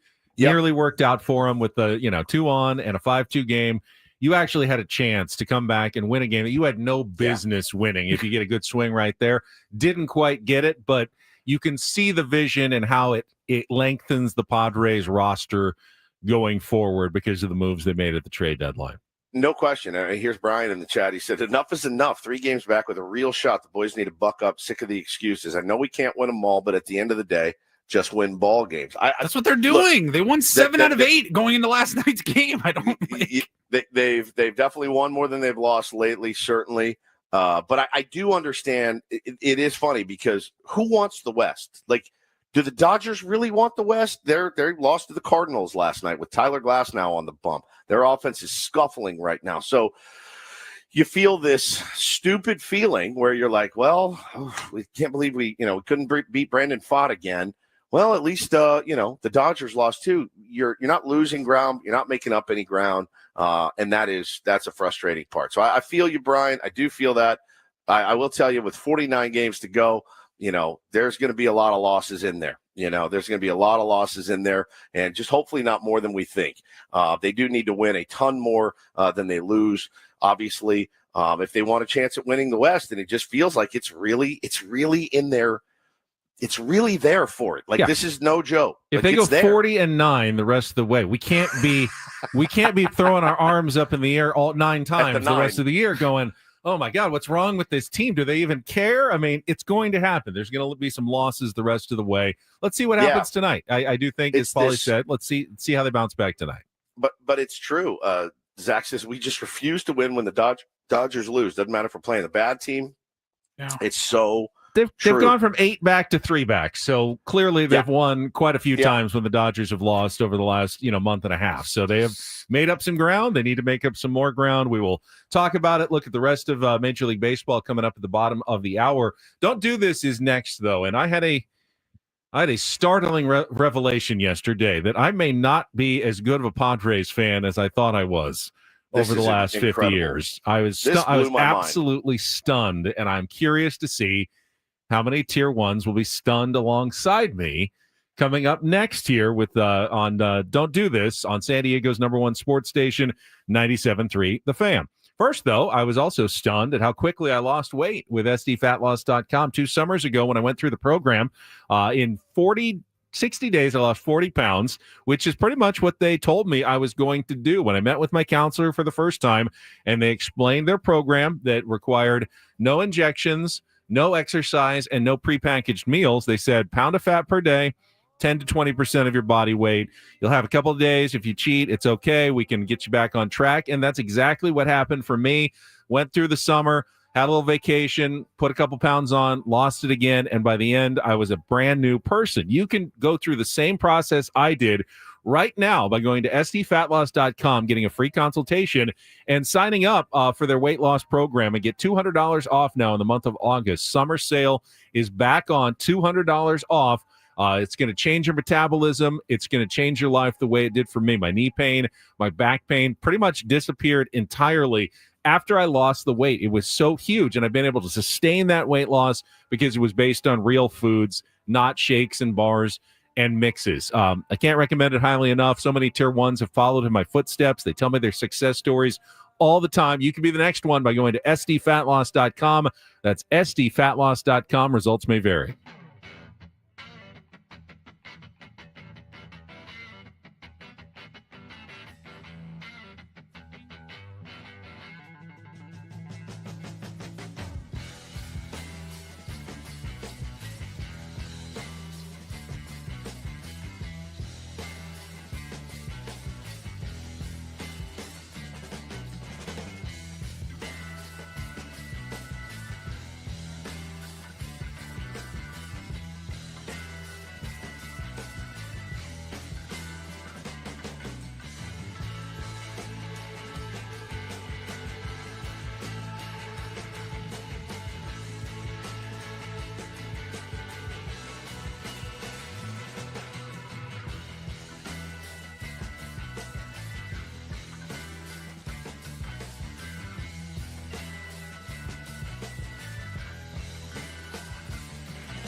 Hey players, things are about to get real here in San Diego.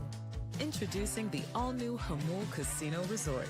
With a 200-room hotel tower, exciting new eats and drinks, plenty of new places to play, and a luxe spa and salon. Hello, rooftop pool and deck.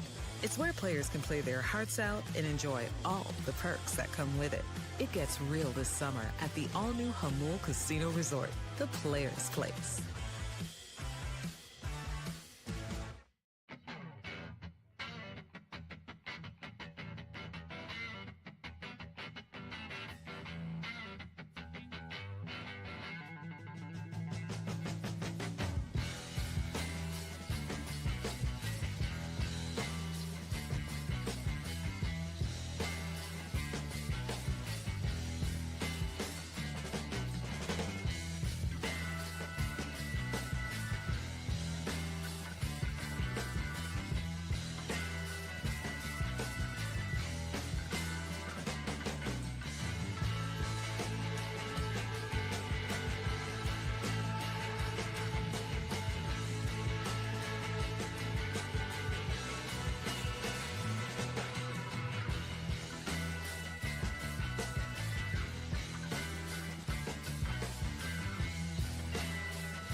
Don't Do This is brought to you by Trust and Will. Don't. Leave your entire estate, house, kids, and life savings up to chance if and when you die. Do. Set up a Trust or Will online at trustandwill.com. This is a lot more affordable than you think. Visit trustandwill.com for more info. You know, sometimes I forget that Benny is brand new. He's just brand new. We say it about Taylor in my house. He's just brand new. He's just a brand new, sweet, sweet little angel. I don't think you've been here before, Ben. The turnip truck is just pulling away. Just fell off of it. I think this is your very first time on the planet. And Ben sends me and Paulie this yesterday. My mind was just blown on a dumb Instagram post.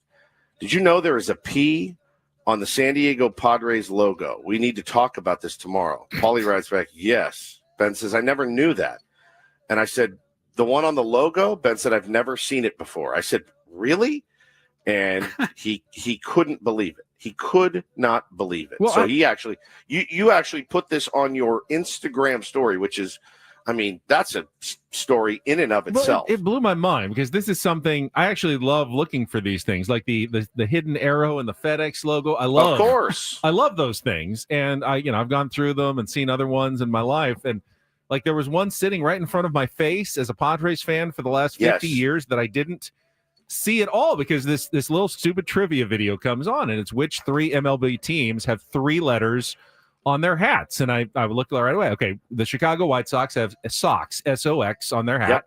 And the St. Louis Cardinals have S with a little T and the L, St. Louis. So those are the 2. There's no other team with 3 hats. And they come up with the answer, and the third hat is a Padres hat. I'm going, it's just SD, you idiots. There's only 2 letters. And they go, no, it's SDP. There's a P in the Padres logo. And I go, what? And then Paulie circled it and showed it to me that there is a P in the Padres logo. Did Tier 1s, did you know there was a P on the Padres SD logo hat that I didn't know about? I think I saw it at Fantasy Camp in the logo on the ground, maybe. Yeah, maybe. I've known about it for like a couple of years. I'm not going to say I've known about it for 15 years or something like that. Like, how you moron? But no, I remember this was going around a few years ago. And then like last week, I saw probably the same exact post that you were talking about. Dog Mondays. I don't know. It was like some it was kid dumb. like guessing. Yeah, some kid like trying to guess. I'm going, well, this is dumb. There's only 2. It's St. Louis and Chicago White Sox. No, baby. There's a P in there. Is this official? Like, if I asked the Padres, like Chris Connolly, their vice president of marketing, would he confirm that there is or is not a P in the San Diego Padres interlocking SD hat logo? Or does it just happen to randomly look like a P because that's how the S and the D interlock? I don't know. I mean, there's also a penis in there, like the camel logo from our youth. If you look closely, you can see it. It takes a minute to see Joe Camel's penis that rests on his nose.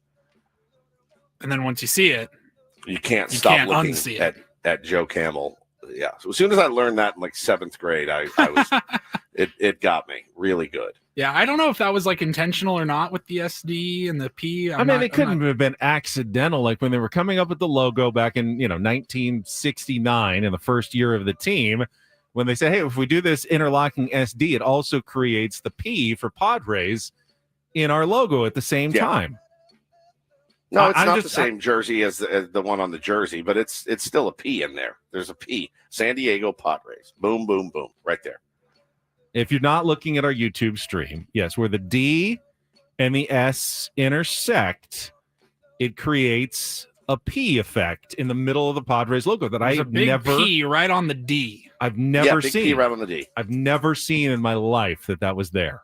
Yeah, sure is. You're a sweet kid. And you all knew this. Not everybody in the chat. I'm looking. There's definitely some debate in our YouTube stream chat right now. People who did see it, people who never saw it, people who don't believe it's real, even after looking at it right now, that it's just an accident and it means nothing at all. Ben will not rest until he decides that the majority of the people did not know about this. Yeah. Yeah. It's got there. It's there. You can see it. I'm still stunned. I know you are. I really am stunned about this. Yeah. You're a sweetheart. It's just staring me in my face my entire life, and I never saw it. He's just staring right at you. S and D.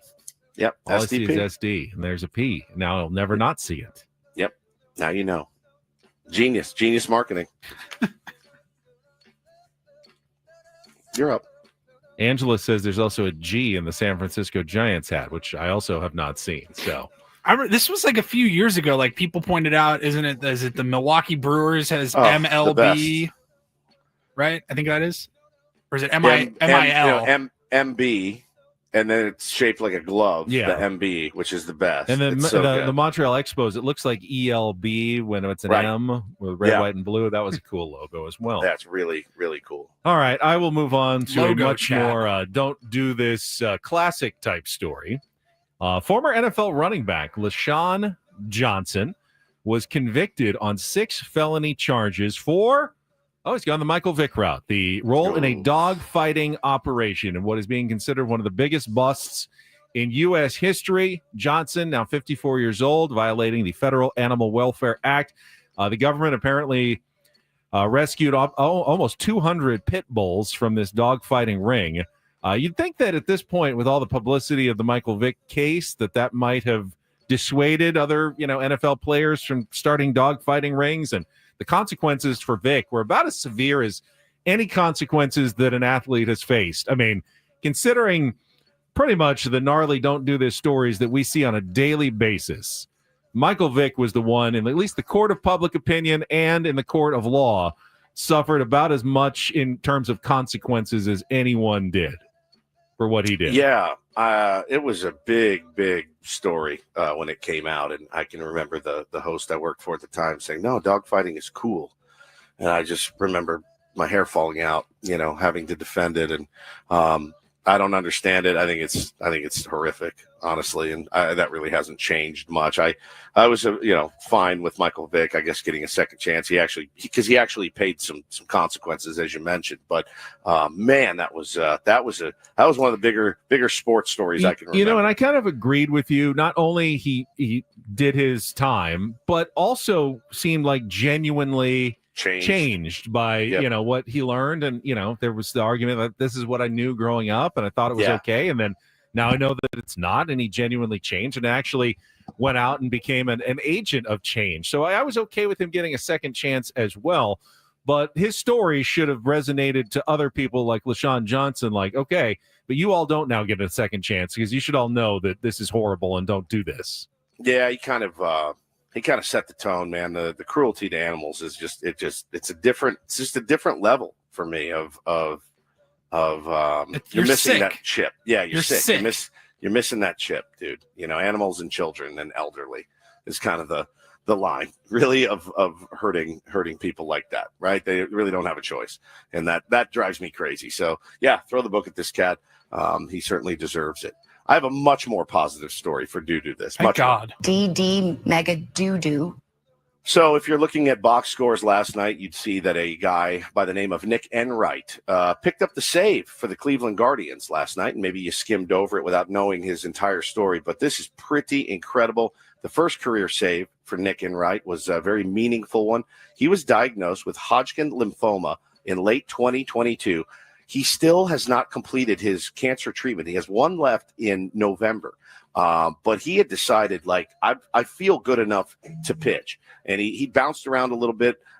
He had 4 rounds of immunotherapy in early 2023, made 9 minor league rehab appearances for the Marlins, got DFA'd, went to the Guardians late May, was pitching in Columbus, and again, has 1 round of cancer treatment left for November. He said this: I made the decision when I was diagnosed with Hodgkin lymphoma that I wasn't going to let it define my life and dictate how I was going to go about my life. It's something where, for anyone else who's going through something similar, I haven't just holed up in my house and felt sorry for myself this whole time. Goes out, gets a save last night, and he said he was showered by beer from his teammates in the locker room. They were all pulling for him, super excited. He thanked his wife, his parents, the rest of his family for their support, and he got the ball from the final out, plans to set aside his uniform and his lineup card as well. He said, really, really cool. These last couple of years especially, I've gone through a lot of adversity, everything that's gone on. For me, being able to reflect in these moments, I think it helps being able to slow the game down because it hasn't exactly been a red carpet rollout for my career trajectory. Congratulations on a save that should be worth 10, right? Nick Enright. Congratulations to him. Pretty cool story. Pretty Really awesome story, and also helped out the Padres and other National League teams by beating the New York Mets 7-6 in extra innings. Dramatic win, and we can take a look at the rest of what happened in baseball yesterday coming up. But first, that was Don't Do This for Tuesday. That was Don't Do This with Ben and Woods on 97.3 The Fan. Just a reminder, you can tune into the Manager's Report with Mike Schilt this Friday at 9 a.m. here on Ben and Woods. The Manager's Report is refreshed by Eco Water SoCal. Try alkaline water for just $9.95 a month. Eco Water SoCal, keeping it soft since 1925. He can bring his dark pencil to our conversation on Friday for things that he's pretty sure about, but not 100% sure about. Well, he will use that dark pencil to stab you in the throat. That's one thing I do know. Okay, that's one thing I can guarantee you. That's correct. Yeah, that's exactly right.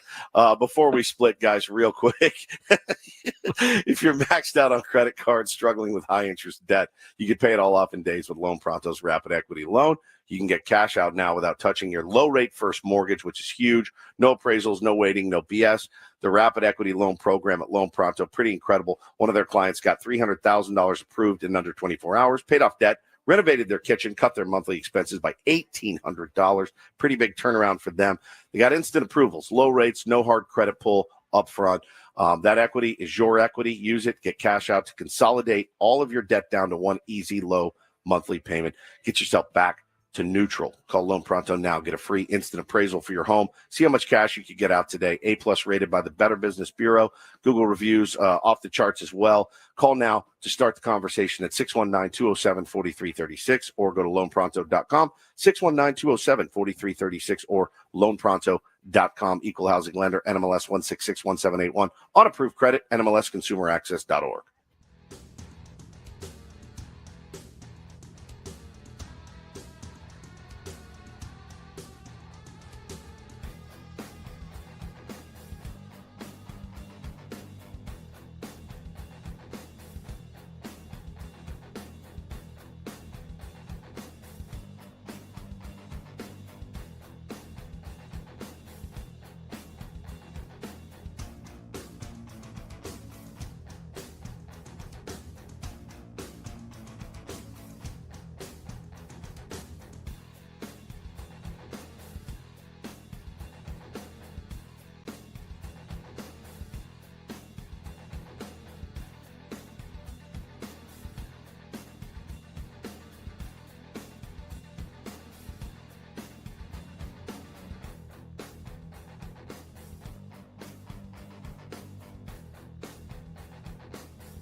Hey players, things are about to get real here in San Diego. Introducing the all-new Jamul Casino Resort. With a 200-room hotel tower, exciting new eats and drinks, plenty of new places to play, and a luxe spa and salon. Hello, rooftop pool and deck. It's where players can play their hearts out and enjoy all the perks that come with it.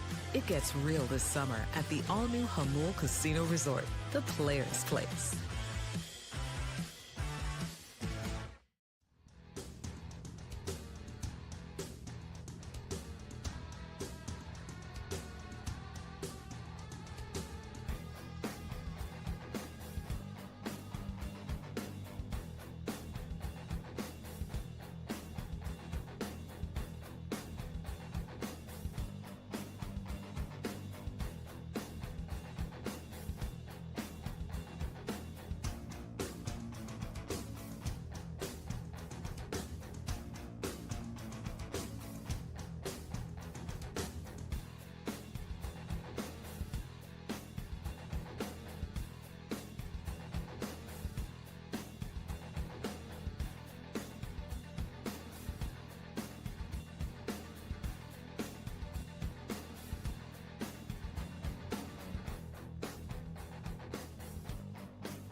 Yeah, I'm still on this thing, Woods. Still can't get over the P in the Padres logo. He just keeps obsessing about it. He's losing his mind during the break. Yeah, we may need an official statement from the Padres at some point today to settle once and for all if there is actually a P in their SD logo or not, or if it's just an accident, a happy coincidence, as it may be.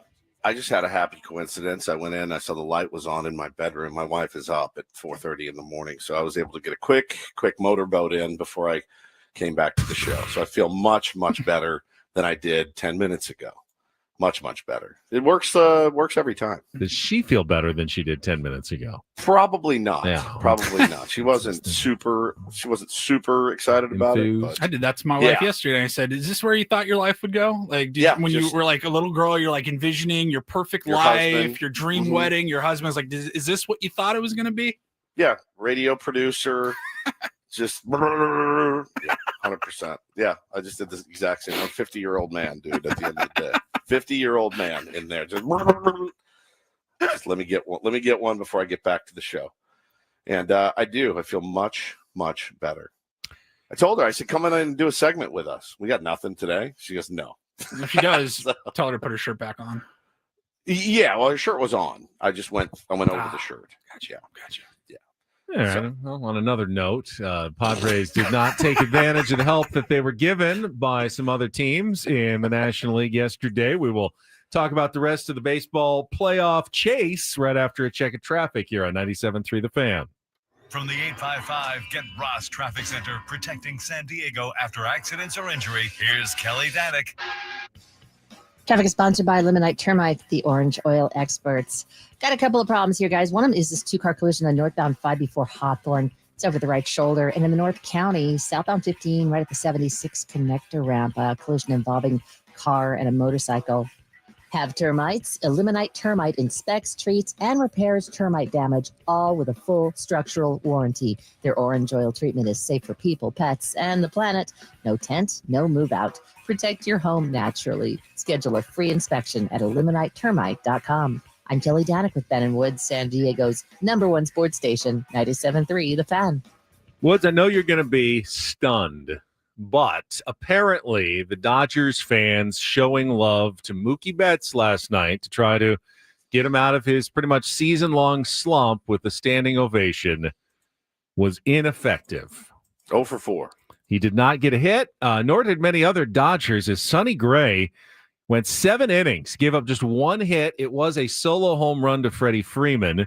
Ended up getting a no decision, but the Cardinals scored 1 in the 8th and 1 in the 9th to beat the LA Dodgers 3-2 and take the series opener up at Dodger Stadium. So Padres, after taking 2 or 3 from the Cardinals. The Cardinals go right away, take the first game from the Dodgers. Can they steal another one this series and hand the Dodgers a series loss? Either way, it kept the Padres 3 games back in the National League West as both teams come up short last night. But the Dodgers certainly have not really kicked it into that next gear. Even after getting Blake Snell, they had Tyler Glasnow back and pitching well last night, but it did not translate into a win as they could not get the offense going.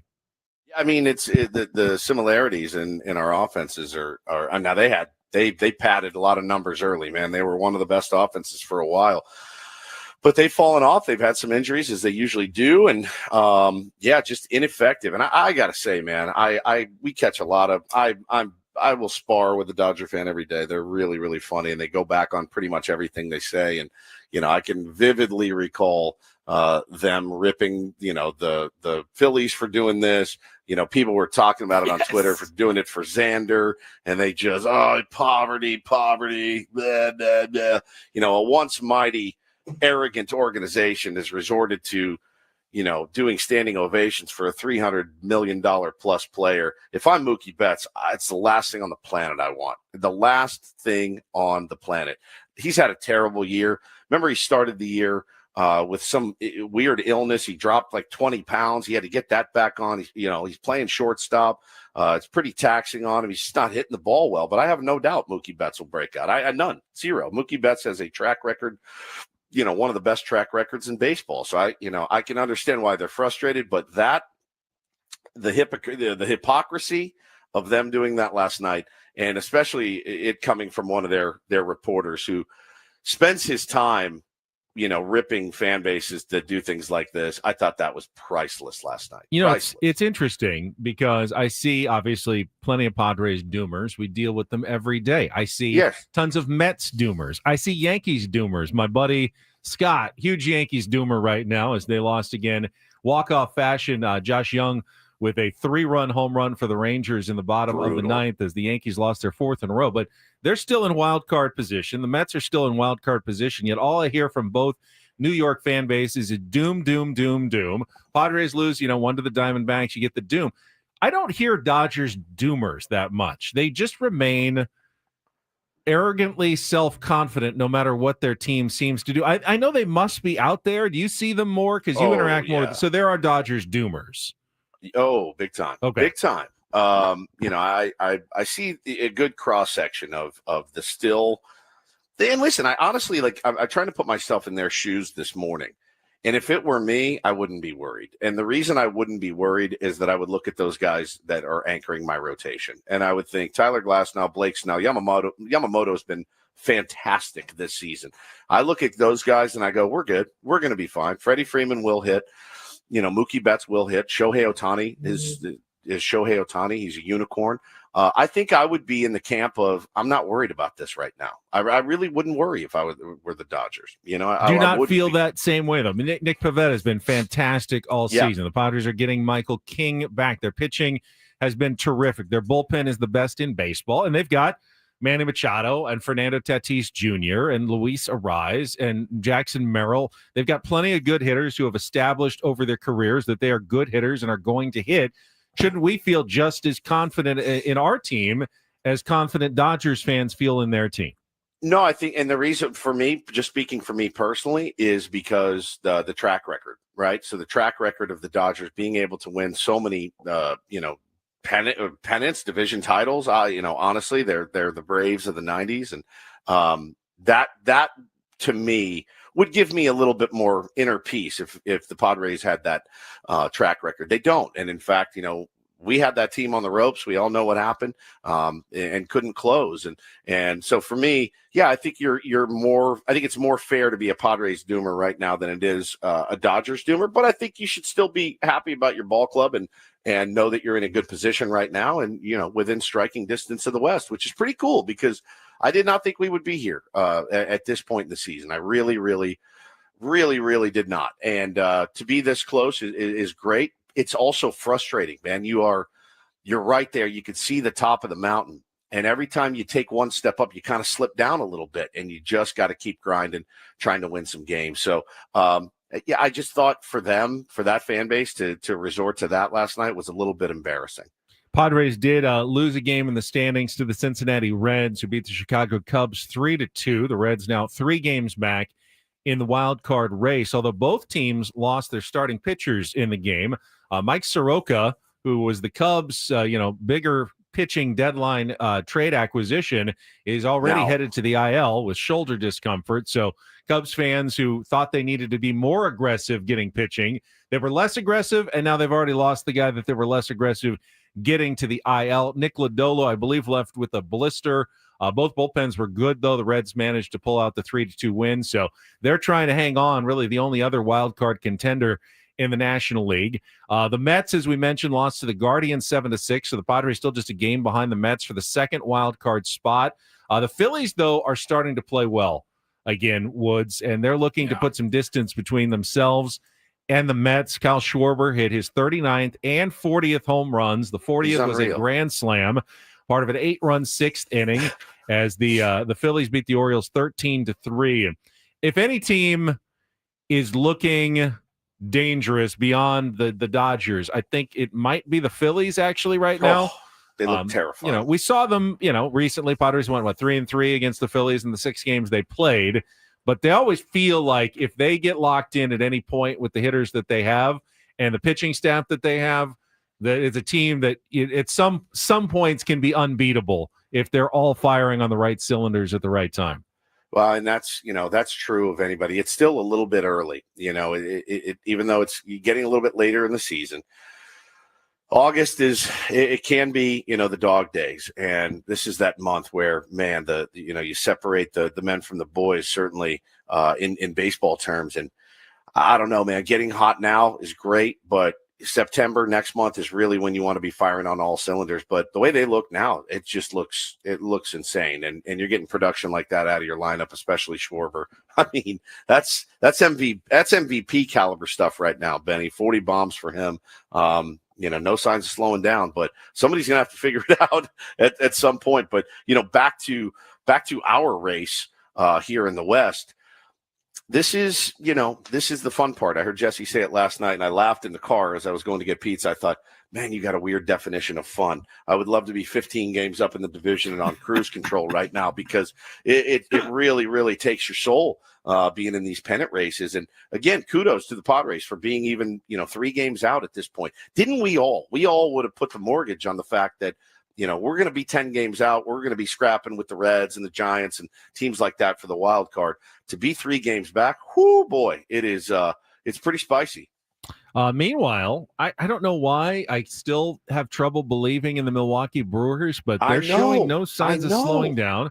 They beat the Braves 3-1 yesterday. Isaac Collins hit a 3-run home run to provide all the offense. Like who? Isaac Collins. Like, they're getting production, and I know he's a rookie, Isaac Collins. And, but like, it's the way that they're getting production, the way that they're doing it is just outstanding. I mean, so much credit to those guys. It's got to be fun times in Milwaukee right now. So I have a couple of Cubs fans at work at Channel 10 with me, and they're both like, the Cubs have the second best record in all of baseball, but they can't even take the lead in their own division right now because the Milwaukee Brewers are just so hot. Now, there's a bet you would have lost a lot of money on.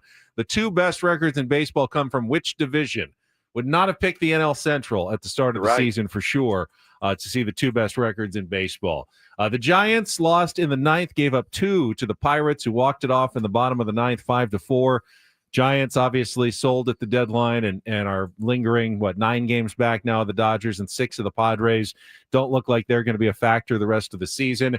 The Astros beat up Sandy Alcantara in the 4th inning. The Marlins keeping Alcantara, not trading him at the deadline, showing faith in their team after getting to 500 yesterday. They did lose, though, and drop below 500 with an 8-2 loss. Red Sox, as Paulie mentioned, when they're 6th straight, they're hot. They beat the Royals 8-5. Tigers doubled up the Twins 6-3 as well in action in Major League Baseball yesterday.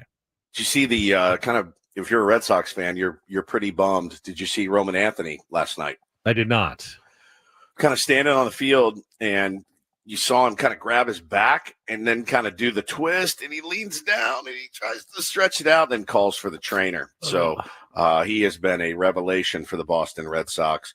And if he's out, Yeah, I mean, look, we're playing them next. I never want to wish injury on a guy, certainly, but if you get the Red Sox minus one of their better players, gives you a little bit better chance to beat those guys. But he is a superstar in the making, and looks like he's got a little back issue right now that I'm sure they're monitoring pretty seriously. Did see Jaron Duran hit an absolute laser home run to center field. The guy that A.J. Preller was not able to acquire, despite rumors for months and months that he was pursuing him, remained with the Boston Red Sox at the deadline, and we will get to see him in person this weekend when the Red Sox come to Petco Park, assuming he stays healthy. But, yeah, if Roman Anthony's out, that's definitely – I mean, every team's going to deal with some injury going forward. It's, every team's going to have something over the last month and a half of the season. I got a little nervous last night on that incredible shovel pass from Manny to Xander that Xander wasn't able to corral to get that third out, or that out at third base. Xander comes away kind of shaking his wrist, and then he's like biting on his thumbnail. Don't know the update on that, but yeah, man, it made me a little bit nervous thinking, okay, if we lost Xander Bogaerts for any amount of time, what do you do? What do you do in that spot? So, everyone's kind of holding their breath right now for their favorite teams that seem to be in it. I was curious on that play because it was a sacrifice fly to left field to Laureano, and that was the second out. And I wondered if Xander had held on to that ball, would the run have counted? Would it have scored in time? Because Manny shoveled that thing so quick. Laureano threw it fast, and it was shoveled fast. If that runner was not sprinting absolutely home, I was curious to see, had he been out, whether the umpires would have had to take a look and see which run Did they crossed. Review that, or is they that, can review that? They yeah, can they can look and see. They can see if the run touched home plate before the out was recorded at third base. That's why it's always important.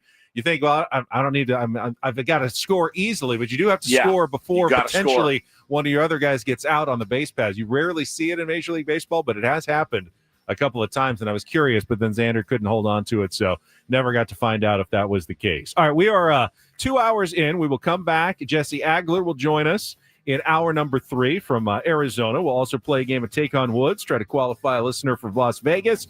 All ahead here with Bennett Woods on 97.3 The Fan.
All right, my friends, we are halfway home on it is Tuesday. It's August 5th. Ben and Woods, 97.3, The Fan. I legitimately had to look at my phone because I have just lost. You're on island Hawaii. time. I'm on island time. I'll just get to it whenever I get to it.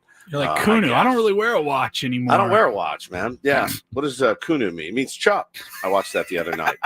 So then I watched it like a week ago. Yeah, forgetting Sarah Marshall. It's incredible. Oh, wedding in Hawaii. How original. I'm Woodsy. That's Paul Reindl, the executive producer. Aloha, Paulie. Aloha to you, Benjamin Higgins, your friendly neighborhood anchor, as it were, lately. He's been lately for the last couple of weeks, and enjoying my fill-in stint on the desk. By the way, just quick update. Are you? Yeah, I mean, I do enjoy it. It's tiring. It's exhausting, but yeah, I've enjoyed it. Quick update on social media, running about 2-1 that Padres fans have not seen the P in the logo before. Yeah, I saw that, which surprises me. And we've got comments ranging from mind blown to you're not a real fan if you didn't know it. So, correct. Which is what I feared when I just discovered it yesterday. Paulie has reached out to the San Diego Padres to try and get an official statement, hopefully before the end of the show, but get an update and maybe put this debate to rest once and for all from the only people who can put it to rest. Is there a P in the SD Padres hat logo? There definitely is. I mean, there is. You can But is see it intentional? I mean, Yes. is it actually meant to be there, or is it just a happenstance of the SD logo? You think they just got lucky, perhaps? Possible. Okay. I mean, I think it's very obvious that it was meant to be, but we will see. We will see. And I am actually surprised that there are more people in your camp than in my camp and some of the other people's camp. I thought it was pretty obvious. You could see the P in there. But yeah, we'll get to the bottom of it. It's very, very cutting edge stuff today on a Tuesday. And that's what happens after a Padres loss last night to the Arizona Diamondbacks. But what's on the agenda for the rest of the day for you fellas? I actually am going up to Oceanside right after the show. I've got a shoot for Channel 10 for an event that's coming up. Details TBD, but I'm going to be up there for a couple of hours and then back down to the studios off the 94 to anchor and then watch the Padres game tonight. Yeah. What kind of shoot? Like an adult film? No, a television shoot. Oh, it's God. an interview and some stand-ups and some teases. It's what we do when we go out on location and shooting some things in advance. It's like it's not for air today. It's kind of more of a long lead type story that we're working on for the future. Tyler says you're secretly applying for that Oceanside PD dispatch job. What was the salary? It's like It was like $85,000 or it's something. like 3 days a week, 3 days a week, 12-hour work days, and like $87,000 a year. And you're like, huh? 3 days a week. Not I could have a side gig and also do some dispatch. I already work 5 days a week, over 12 hours a day, so we could really cut back to just 3 days instead of 5. Oh man, Lou says it's in respect to Peter. Come on, guys. I didn't know that. I just thought it was a P in there. I thought that it was just a P in the logo. I didn't know it had anything to do with Peter Seidler. I'm guessing I it was really there didn't. long before. Probably Peter was affiliated with the San Diego Padres. I mean, it was always there, right? I mean, had to be there from the beginning. Hang on. Are we trying to decide what the P would stand for? If in fact there is a No, P in the Ps would Padres stand for logo, Padres, yeah. Right. I thought that the heart was for Peter Seidler. So listen. Everybody thinks that they know. We will try to get the official story. Paulie, what's on your? We were talking before the show. Paulie is moving soon, which is in and of itself like it's like the third worst thing that can happen in your life. But it's also exciting, and you move to a new place. But you're in this moving purgatory right now. yeah, we're like 6 weeks out, 7 weeks out. So it begs the question of like, what do you do? Because you don't want to wait till the last minute, but you also don't want to be living out of boxes Right. for the next 6 weeks. No, we're probably a few weeks away from the boxes and all that. And, Yeah. you start with the stuff that you won't need. Are you going to do a adult move or Yes. a 20-something-year-old move? I'm 34. You're going to do an adult move. I You're am going to get movers. Paying good money to not have to lift a thing. And they are going to put all the boxes Yeah. in the truck and deliver it to your new. I'm proud of you. I did Paulie, it an adult move. First time last time we moved, and I was like, oh my God, why did I never do this? It's worth every penny and then some. I mean, it is so worth it. I'm like, God, even like ever since college, you just call up your buddies. Hey, I got pizza and beer. Can you guys come help me move this couch? Hey, can you guys come help me move this entertainment center? You know what I mean? Like, no, they have the moving truck. They've got the equipment. They like even things that you didn't think of. Like, you're like, I'm pretty sure I packed up. I wrapped, the TV well. They're like, no, we're going to use this industrial bubble wrap. And they've got it all. You really, you screwed up though. You could have probably gotten me and Ben to pay for your entire move by just saying, hey guys, I need your help. I'm going to need your help. I got pizza and beer for you guys. And if you guys could just, I haven't made an appointment yet. If you guys are willing to help, I mean, No, we're not. No, we're trying to pay to get out of helping. But the big question is, are there stairs in any of your? There are. See, now that is a huge difference. And I remember our first big move that required movers. We lived in a place up toward Carlsbad. It was a townhouse, but almost everything was on the second floor, like living rooms, the kitchen was all up there. And when we actually got the place, there was this giant big screen television that was already there. And we got it with the place. And we thought, well, we're lucky. I mean, it was one of those old school ones, though. It's before the flat screens on the wall. Oh, God, This was like a console television. Sticks out like 2 feet from the wall. It must have weighed, I want to say 3,000 pounds. I mean, it was huge. I remember the first big screen we ever got. It was a 60-inch, it was like 2,000. It was in a sconce in the wall, and we got, okay, we're good. And then a couple years later, we're moving out. We're moving down back to Encinitas, and they're like, what do we do with this thing? No one can get it down these stairs. I mean, they're going to need a forklift and a crane. How did they get it up? And now we realize, well, that's why they left it, because no one can move it. So we just left it for the next people as well. There was just literally no way. It might still be there, honestly, a 35-year-old big screen television, because no one can get it out of where it is somehow. That's the worst. We, in our house that we moved into a couple years ago, we had to do the thing where we had to take the doors off to get stuff in, which was we didn't do it. The movers had to take the doors off, but you're like, we've really botched this thing. Keegan wants to know. So Paulie asked Ben or Woods to help him move. Would they say yes or no? I would say no. It doesn't mean I don't love I knew Paulie. You would.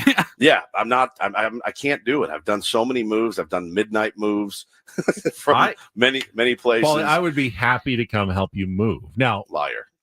You realize I will be dropping lots of things, breaking things all over the place. So just keep that in mind. And I can eat a lot of pizza if that's what we're having. So just, I'm happy to help, though. I think I'll go with the professionals. I would absolutely, if you ask, hey, can you come help me? I'd be like, I love you. I'm gonna give you $300.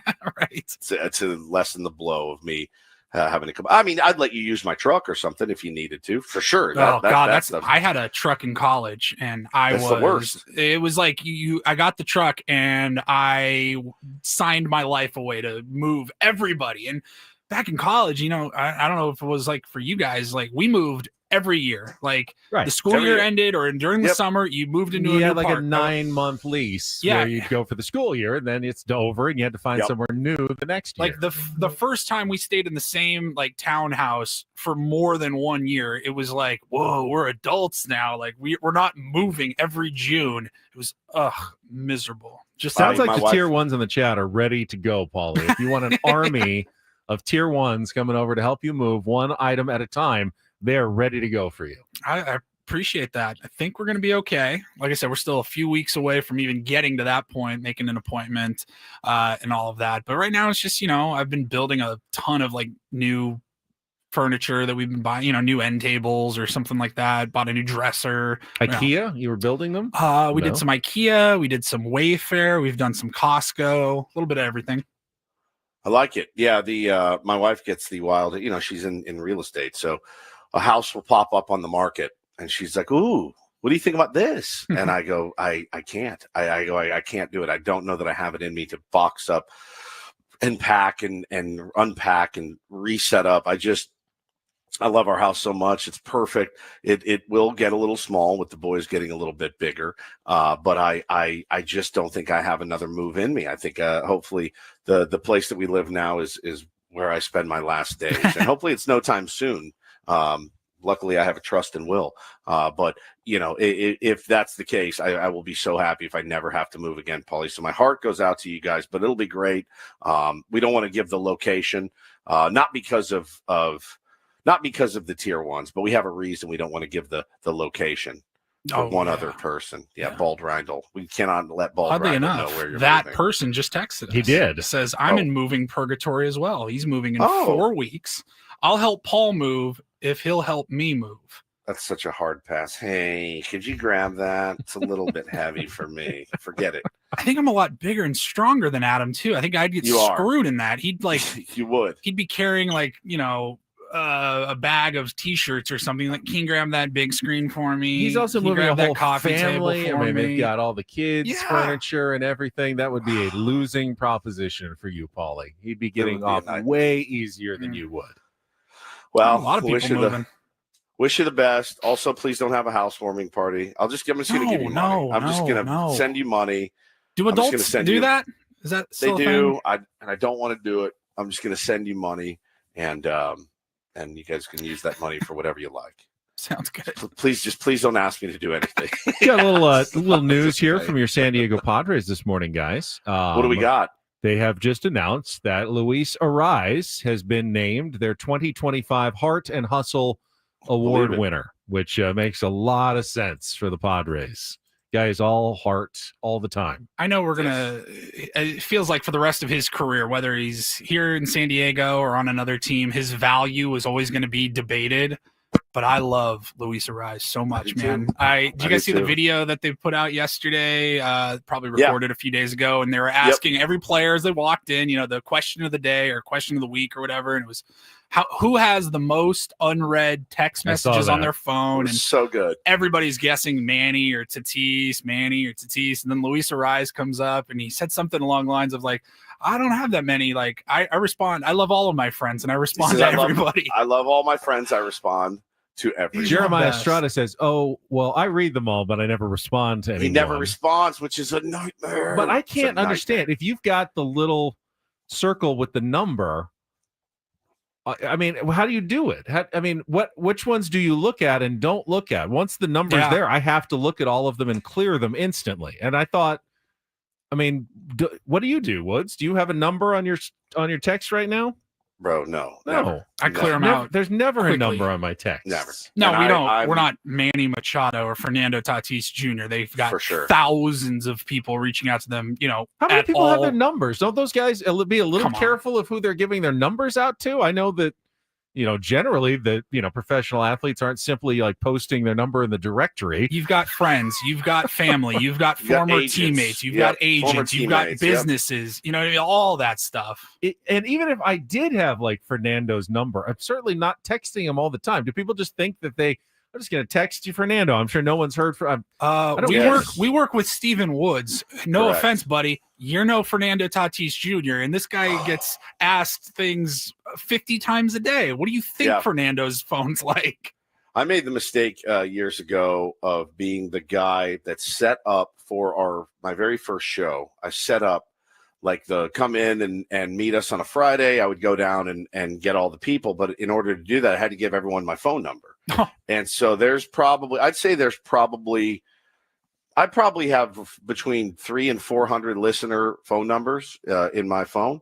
And I get random texts all the time. And my problem is my what do you call what's the word I'm looking for? My not weak link.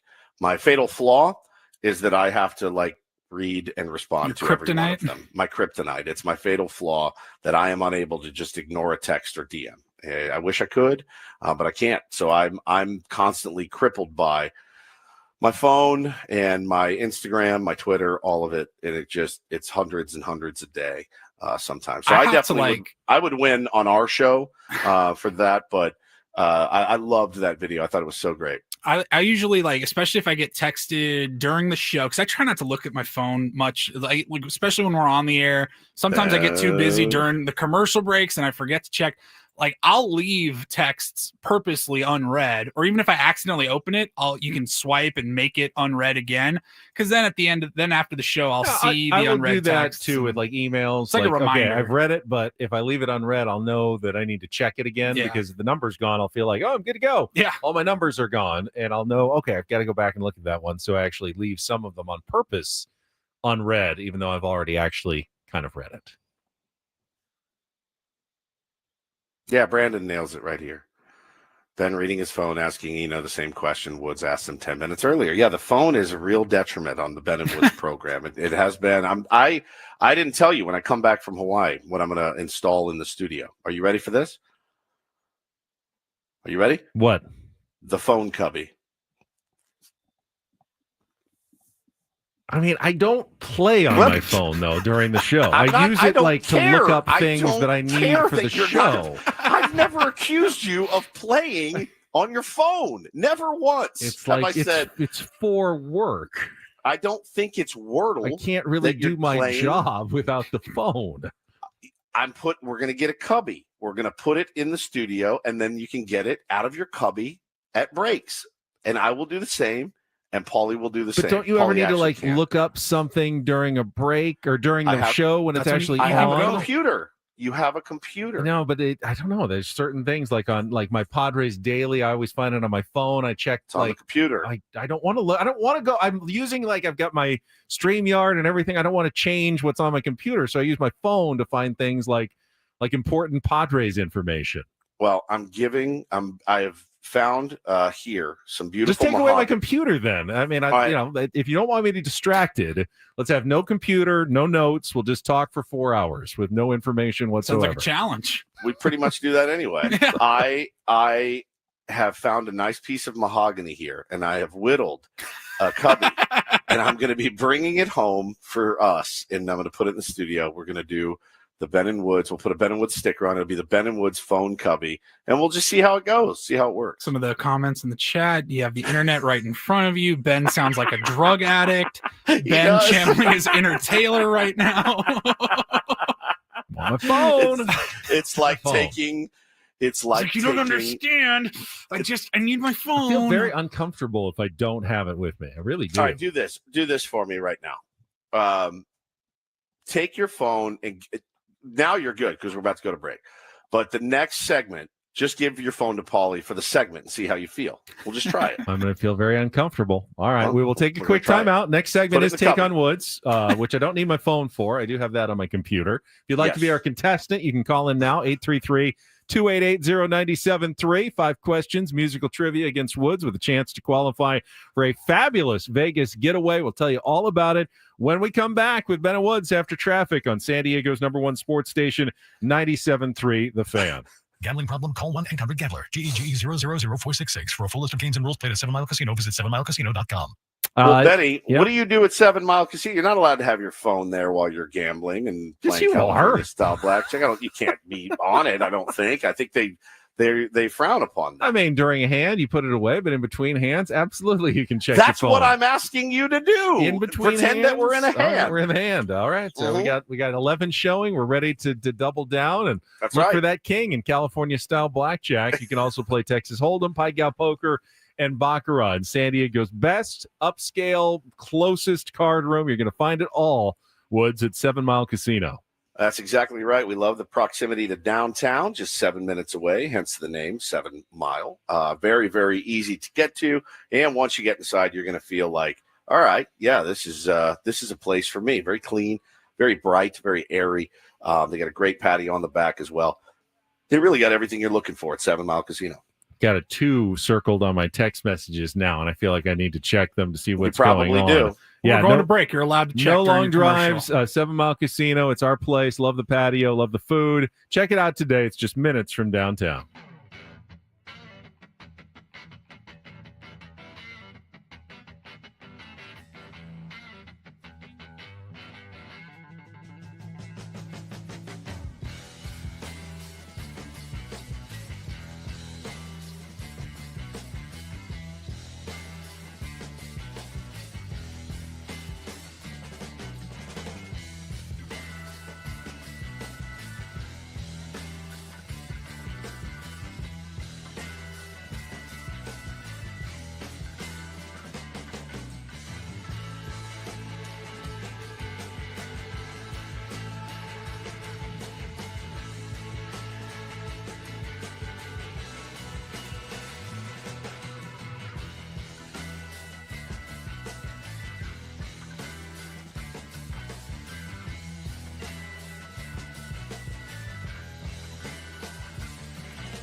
Hey players, things are about to get real here in San Diego. Introducing the all-new Hamul Casino Resort. With a 200-room hotel tower, exciting new eats and drinks, plenty of new places to play, and a luxe spa and salon. Hello, rooftop pool and deck. It's where players can play their hearts out and enjoy all the perks that come with it. It gets real this summer at the all-new Hamul Casino Resort, the players' place.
In a little bit because we got Jesse Agler coming up at the bottom of the hour, and we got a game to play, and we got contestants on the line. So, Woods, are you ready? Let's play a little Take on Woods.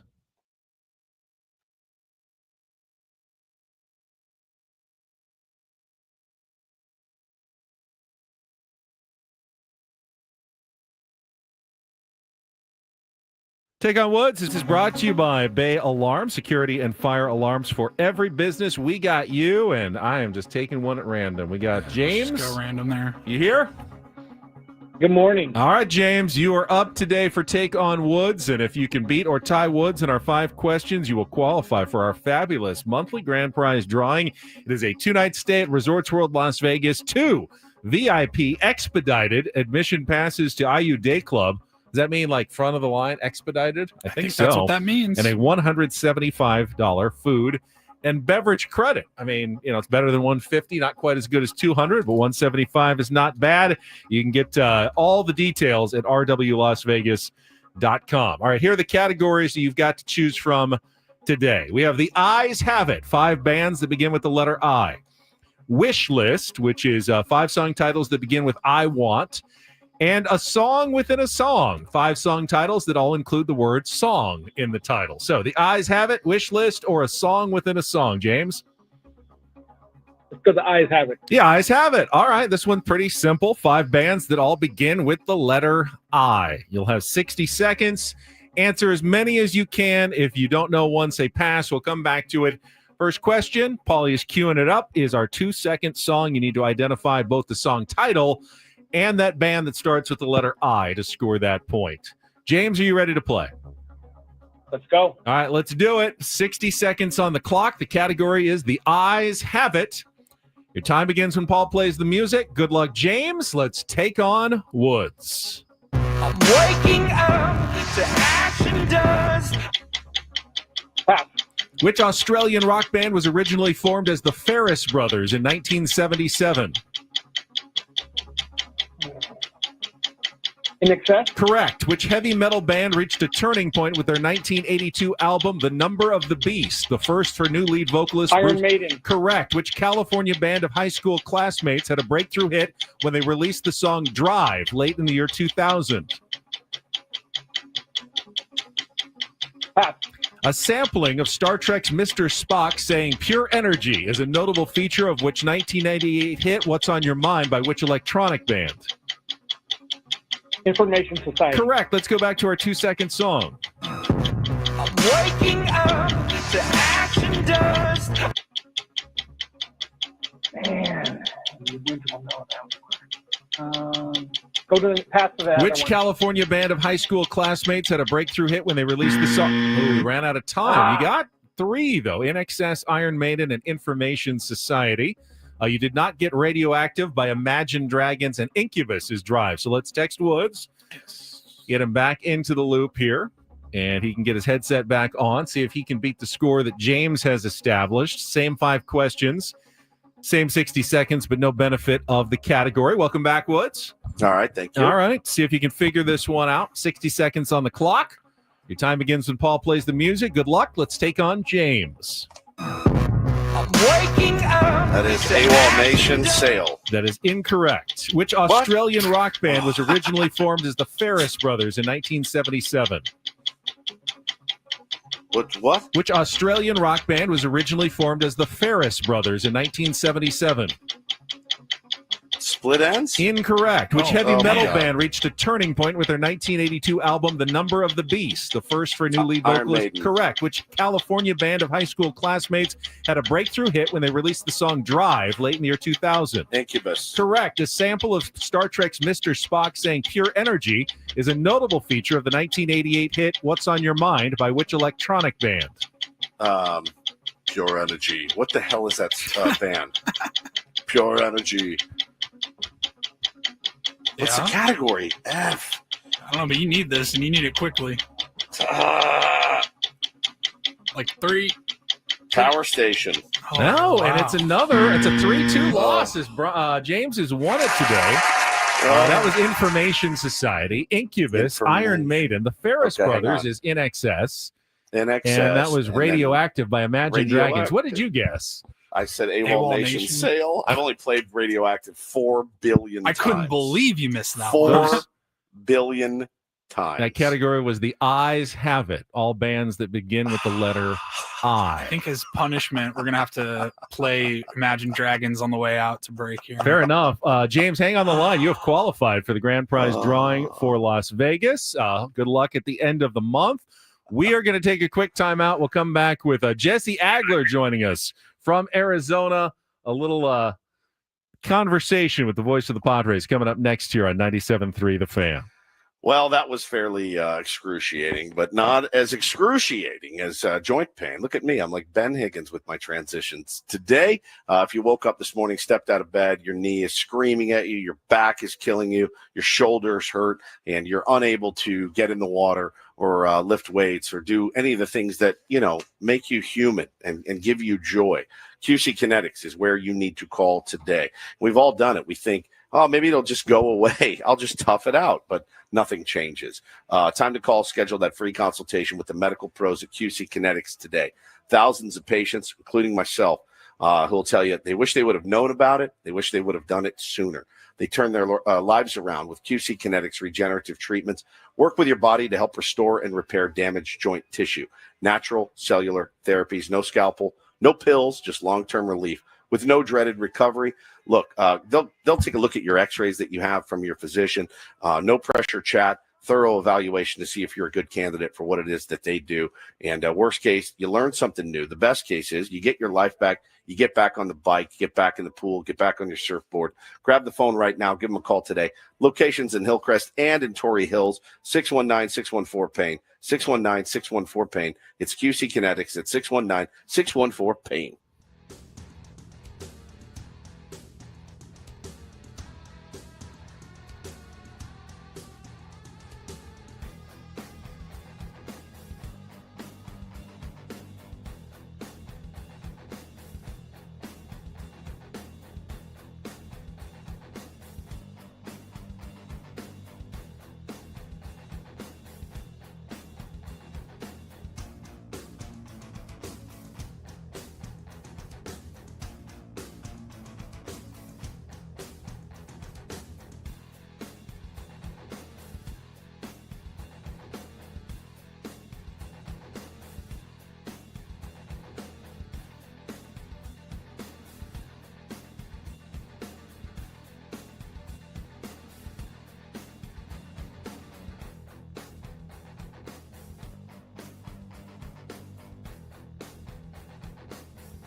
Hey players, things are about to get real here in San Diego.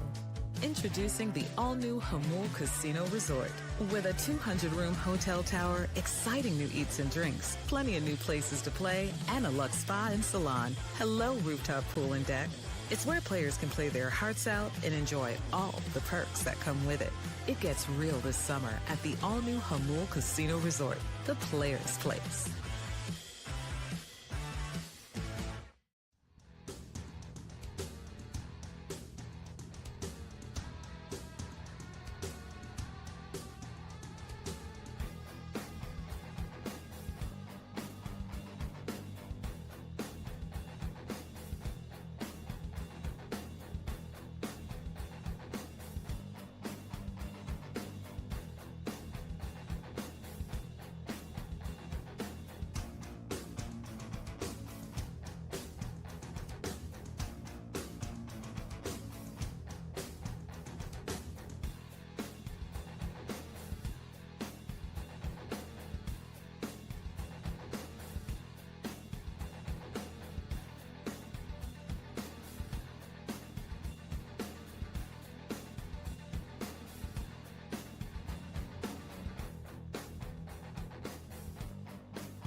Got TV star Jesse Agler standing by from Phoenix, Arizona. Our weekly chat with the voice of the Padres is coming up. First, though, let's get a quick check of traffic here on 97.3 The Fan.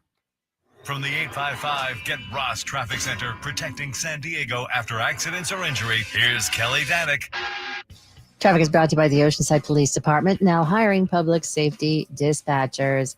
Well, guys, just a couple things to mention here. Northbound side of the 805 before Claremont Mesa Boulevard, there's a hit-and-run crash over to the right shoulder. I'm getting reports of some debris in the two left lanes, westbound King Freeway, right before Lemon Grove. The Oceanside Police Department is hiring public safety dispatchers. Earn up to $87,000 a year. Lateral bonuses up to $11,000. 12-hour shifts, 3-day work weeks, paid holidays, benefits, and retirement. Apply at joinopd.net. I'm Kelly Danick with Ben & Woods, San Diego's #1 sports station, 97.3 The Fan. And joining us now from the Valley of the Sun, the voice of the San Diego Padres. Hear him every Tuesday morning here on Ben & Woods. Jesse Agler. And Jesse, I know we're interrupting. You probably would love to be going on a 5-mile run out through the streets of Phoenix right now, I'm sure. Oh, my gosh, man. It's funny because we come here obviously for spring training, and it's beautiful in February and March. It's basically like, almost like San Diego, and then you come here on August 3rd, 4th, 5th, 6th, and different story. 110 is what I'm saying. Yeah, 111 today. I got 114 tomorrow, Jesse. Yeah, luckily we're getting out before it really gets on Thursday, because I think it's 119 on Thursday. I did a meeting there once in suit and tie, and the temperature on my car said 125 degrees. And when I got out and had to walk into a clinic and go sell a guy something, and I was in a suit. And I just went, this is it for me. Hopefully I can find a job on the radio somewhere. Jesse, they do have air conditioning in the building, though, because watching JP Sears last night, now I don't know if, it's nerves or, you're with a new team making your first start, and you're in a pennant race. But that dude was sweating through his uniform in the building, which I know they have air conditioning. Does it not work? Is it not effective? It's, I think, there's only so much air conditioning can do when it's 111 degrees outside. I mean, I was in pant legs pulled up to my knees mode in the booth, and I know it's hotter down on the field than it is upstairs.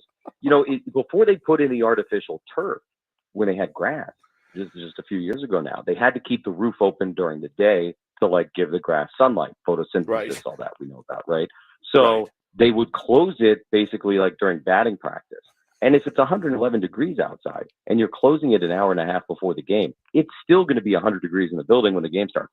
So now that they have the turf, they're able to keep it closed pretty much all the time. But it's so hot there. The building is so big. It's also not the newest facility, obviously. So, I mean, look, it's better than outside when you're in there, but it is still plenty warm. So you pulled your pant legs up to your knees in the booth last night.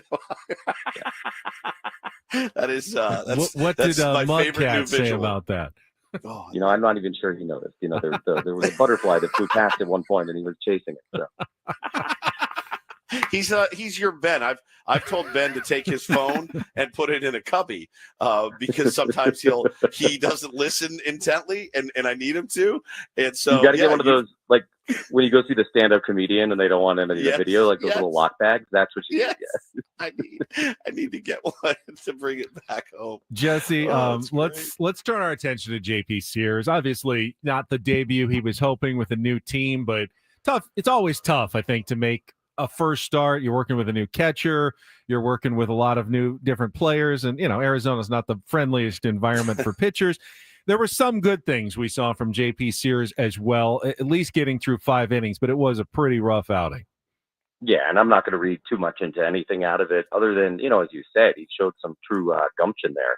I mean, it sounds like a backhanded compliment when a guy, kind of gives up what he gave up last night, 5 runs, 10 hits in 5 innings, but it could have been way worse for JP Sears. And I think, you give him a pat on the back for that and the fact that he was able to kind of muscle through it as far as he was and not let it totally get away. Reality is the Padres were in that game, and the bats weren't able to do their comeback thing last night, but he kept it close enough and he didn't burn the bullpen to the ground. And that's nice. But look, the reality for him is, this is a guy who's come in. He's given up a lot of home runs. He's given up a lot of extra base hits. He was pitching, half his games in Sacramento, which, the ball is jumping like crazy there.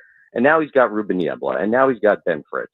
And so I'm sure they're going to get in a lab, either literally or figuratively, and kind of say, all right, let's start tweaking some things here. Now, look, it's August 5th, right? So you're not going to be able to totally remake a guy. But I would imagine there are going to be some pretty big differences, in a month and a half from now, from the JP Sears that you saw pitching in Sacramento to the JP Sears you're going to see pitching at Petco Park. I don't think they're going to overwhelm him. I don't think they're going to try and turn him into a totally new guy. He's not going to start throwing right-handed all of a sudden or anything like that. But I would figure that there are going to be some adjustments made, and, they'll feel him out. He will feel them out. And last night was really just the start of that whole process. Talking to our pal Jesse Agler, voice of the San Diego Padres, here on Ben and Woods this morning. Always a pleasure to catch up with our pal Jesse, and we haven't talked to you since the trade deadline, if I'm not mistaken. Yeah. So that was quite a day. I texted with you a little bit that day, and it was wild. We were on the air when the Mason Miller trade broke, and that was pretty interesting. And then the next trade comes through, and you're like, what are we doing? And then at the end, we did warn everybody, hey, let's see the totality of the package here. The totality of the package kind of led to what looks on paper to be a pretty deep team, Jesse. That's the idea, right? I mean, everybody was saying, hey, let's address left field, let's address right-handed hitting, let's address catcher, and then bang, bang, bang. They get that all done. This group is different, the baseball operations group. I mean, the tenacity they have, the creativity they have, is uncommon. And I know that might sound silly for somebody who doesn't follow the game super closely. You just sort of figure this is how all heads of baseball operations function, but it's just not the case. And, AJ and Josh and Nick and Chris, the whole group there, they do incredible work, just sort of being relentless in their pursuit of anything they can do to make the team better. And, I think one of the things AJ said in the aftermath about Miller, even though it's a little bit out of order, but obviously they kind of knew what was going to happen. They were comfortable giving up what they gave up for Mason Miller, and obviously Sears as well, because they knew that by the end of the day, they were going to have a true true championship caliber roster. And so, we always talk about teams going for it at the deadline. This is a great example of that. It's World Series or bust. Make no mistake. That is the mentality of this organization, top to bottom. And when I say World Series or bust, I don't mean getting to the World Series. The singular goal of everybody in this organization is to bring the first ever World Series championship to San Diego, the first ever major sports championship to San Diego. And I mean, this is a roster that is absolutely of that caliber. And, look, that's the easy part in a way, right? Now you got to go out and do it, and everybody's got to click, and everybody's got to kind of be comfortable with their new roles and all that kind of thing. But, they're full throttle going for it all the way. National League playoff picture is fascinating. The West, it's going to be the Dodgers and the Padres down to the wire. In the Central, the Brewers and the Cubs down to the wire. In the East, the Mets and the Phillies down to the wire. And then the Reds are kind of hanging around, as the wild card team. But outside of that, I mean, it's like you kind of know who, the 17 6 spots, you kind of know who everybody is unless anything crazy happens here in the last 2 months. And it's going to be a heck of a lot of fun. Jesse, have you had a chance to chat up any of the new guys? Any intel that you can provide from, Mason Miller or JP Sears or any of the guys? Very briefly, it was more like introductions the other day at Petco, and I always feel bad like on the first day or two because there's a million people coming up and meeting them. So I'm a slow play that. That's kind of my style. I don't try and get in anybody's face too much. Just try and get a handshake and that kind of thing. But I'll say this. When I introduced myself to Mason Miller, I was looking all the way up at him, and I said to myself, this looks like a guy who can throw 104 miles an hour. He is no doubt big human being. Jesse, I know you've probably done some research in the last few days since the trade deadline. What's a fun fact you've learned about one of the new Padres that you'd like to share with the Tier 1s? Oh, man, putting me on the spot. Let's think. What is a fun fact? Well, this is more of like a Jesse fun fact. That's and it probably right. I love is Jesse fun facts. Another person kind of fun fact. Ramon Laureano played collegiately at Northeastern Oklahoma A&M College. Whoa. They are the Golden Norsemen.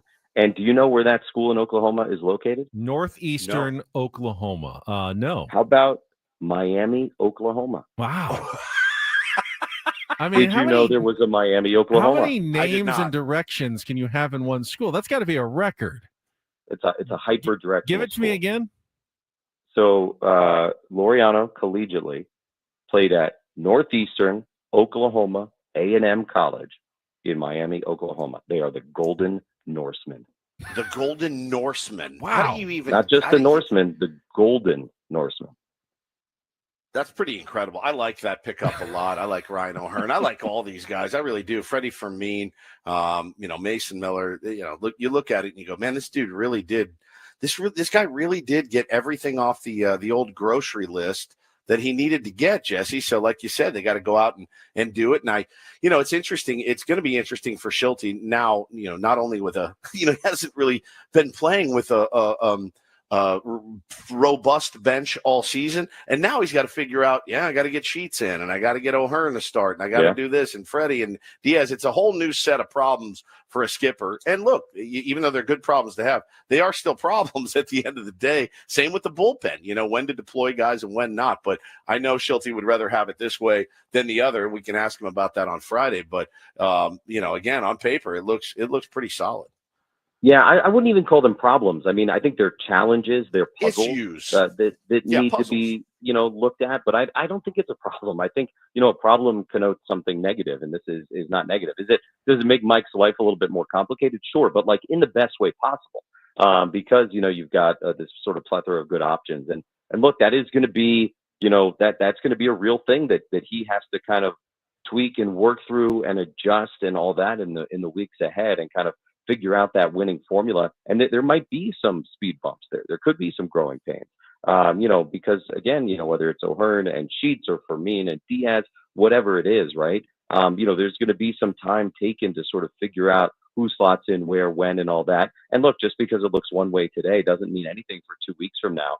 Go back to the beginning of the season and look at some of the starting lineups and how different it is now. And remember when Jackson Merrill was in that big slump, he got dropped down, further in the lineup than he had been at any point. this season, and now he's back, hitting cleanup because he's pitching or hitting well again. So, I mean, look, all of this stuff is fluid. All of this stuff is subject to change.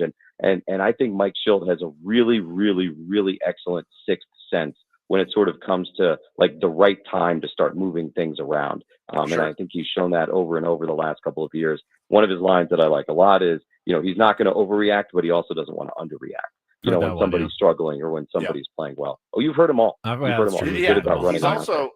He's not going to alibi it either. Jesse. Yeah, definitely not. No.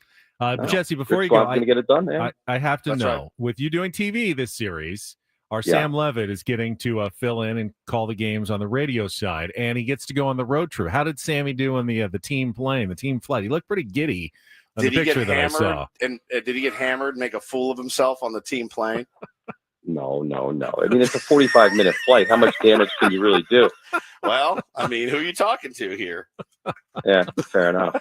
It's like Woodley getting that Southwest of Vegas back in the day. Oh, the worst. Good for Sammy, and good for you. And I'm assuming they won't let you wear shorts, right? That's probably against the broadcaster's rule. I couldn't do it. There's only one guy I've ever seen do it, and I'm not going to name names, although it's very well known in the broadcaster circle. And he has received the Ford Frick Award from the Hall of Fame, so he gets a total pass. But he's the only one I've ever seen do it. And I mean, good for him. Text me. Yes, you'll think about it for 5 seconds and figure it out. Jesse, appreciate it as always. Have a safe trip. See you back in town this weekend. Mark Grant's not in the Hall of Fame. No, is he? he's not. No, he's not. Got a couple ideas myself, actually. We can ponder that one over. We'll come back. Final hour of Bennett Woods. We got a Reindl Report. I've got a little more screen time story for you as well coming up next year with Bennett Woods on 97.3 The Fan.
Our thanks to Jesse Agler for joining us. No incorporator this week since he's on television, assuming we'll have it back next Tuesday.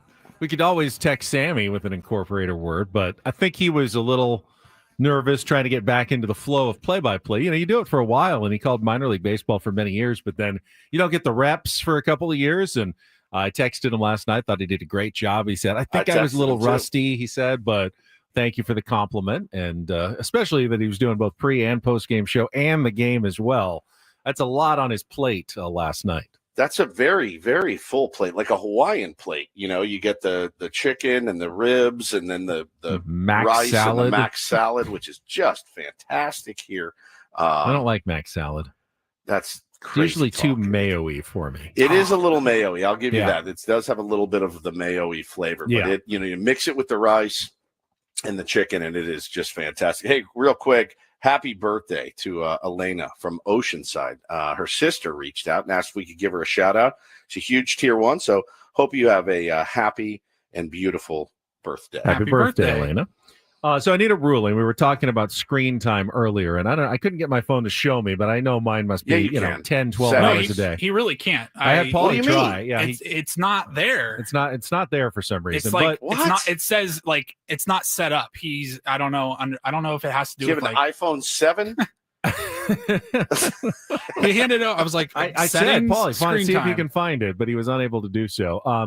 I know it's a huge amount though, because like for instance, and I'll ask you for a ruling on this. When I am anchoring the news on Channel 10 and the game is on, I will watch the game on my phone on the desk, right there on the anchor desk. It'll be playing next to me. You can probably see it next to my computer while I am actually anchoring the news. And I think I'm sure your coworkers love that. You would probably not be happy because you'd say I'm distracted. But I always feel like it's such an important part of my job to watch the Padres game.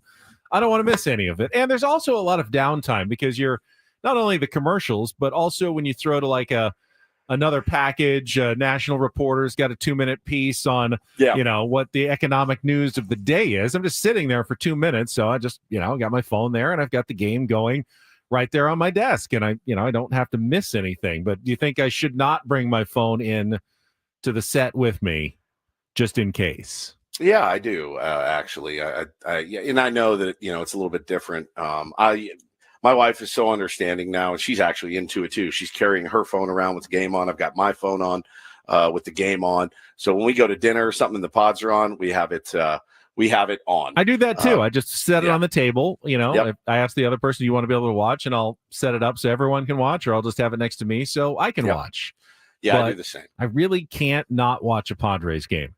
No, I get you. I'm with you 100%. But mostly my thing about the Cubby is twofold. I like the word Cubby, number one. I like that word, and I think it would be funny if we had a Ben and Woods Cubby that you could only get your phone, at a commercial break. I've done that in radio. I've had that rule foisted upon me before, and I was fine. And I think it made me better.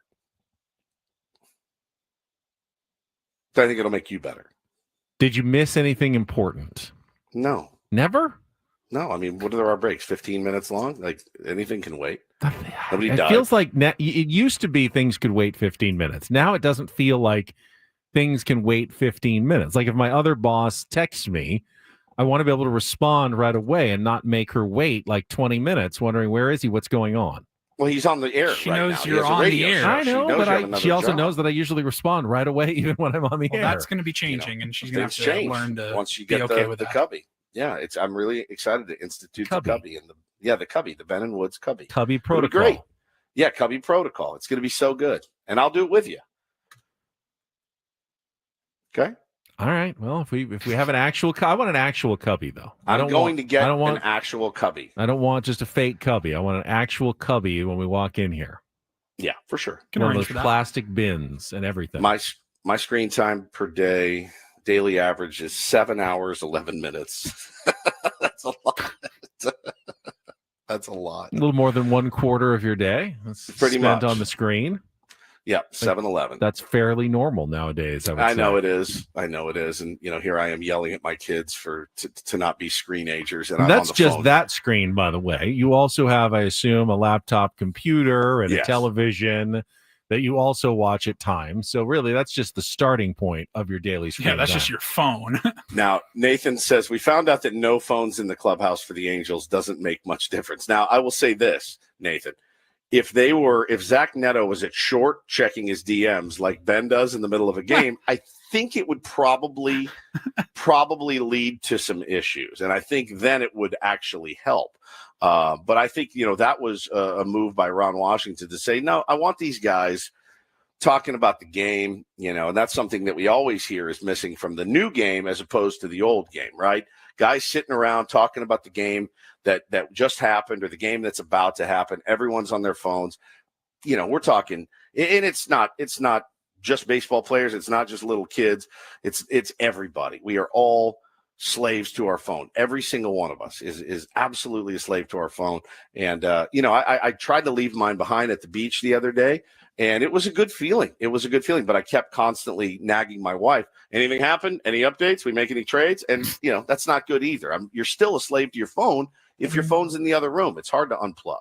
But you're also operating under the assumption that it's necessarily a bad thing. And I don't know that screen time or your phone is a bad thing. It depends on how you react to it. I mean, if it turns you into a jerk about it, then yeah, you probably have too much screen time and you need to back away. But if it's a tool that you use to, help with your job or your life or whatever, it's like, what does it matter how much time you're on your phone versus, what you're doing the rest of the time? Well, I'm not worried about your health. That's not what I'm worried about. That's not. Yeah, I'm not worried like something's going to happen to you. Your eyes are going to dilate or something from too much screen time. I think for us, it's a good exercise in being better at listening to one another. I know people don't, they worry about the eyes, like you're staring at your screens too much, but that's the least of my concerns. I spend now a good 10 hours a day with bright television lights. Here I've got 2 of them in my face right now. At Channel 10, I've got like 42 absolutely searing lights on me for like 5 hours every single night. If anything's going to happen to my eyes, it's not going to be my phone that's doing it. It's going to be those darn television lights that I got to sit under every night. I have done, I did a commercial for QC Kinetics. I've done plenty of news hits, and I've said almost every time, I don't know how you guys do this. This is absurd. It's annoying. It's you just feel like you're naked out there. It's just crazy. So no, I'm not worried about your health, buddy. That's not it. Okay, well, fair enough. Yeah. Are we going to bring up the letter that Adam Klug received this morning? I think it's absolutely imperative, and I think this could go down as one of the better letters/bits that I've ever. It's not even a bit. I mean, this is the most unhinged piece of mail that has ever made it to 97.3 The Fan, I believe. And we've got some doozies. Yeah, okay, Paulie. Like, is it unhinged? He has some good points. Well, he has some good points. When I say unhinged, I just mean the fact that it is 4 pages, 2 pages front and back, handwritten, and we haven't even gotten into. I mean, there's a million spelling errors. I guess. Do we want to do it right now? Well, we got some time here. Let's dive into it. The first part of it is that it's not an email. It's an old school handwritten letter right here that was sent to 97.3 The Fan. All right, let Ben read this thing because I want you to lay it do you out. Want the actual? Sure, I'll take the actual one. I have it on my phone. Take the hard copy. I'm not allowed to have my phone, so I now need to go analog. Look at that. The show is not suffering even a little bit because you don't have your phone. Now I have it printed out. Well, I've just got it written out.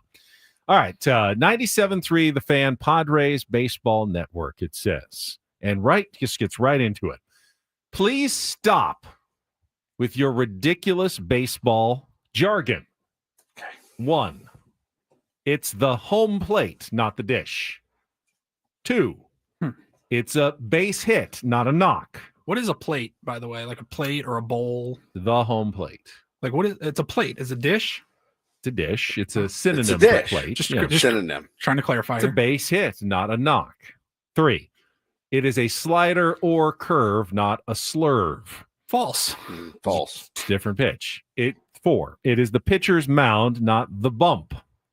It's the bump. 5, It is Is the rest of the field flat, or is there one part of the whole field, the whole playing surface, that has a bump on it? It is a strikeout, not a punch-out. All right, so that's the beginning. That's how we start with the list of 5, apparently pet peeves of this listener to the Padres Baseball Network, that all of us, that's not just you, me, Paul, Jesse, Tony, Chris Ello, Braden Soprenant, we use too many slang terms rather than official baseball terms. Okay. I'm keeping an open mind. I mean, I'm keeping an open.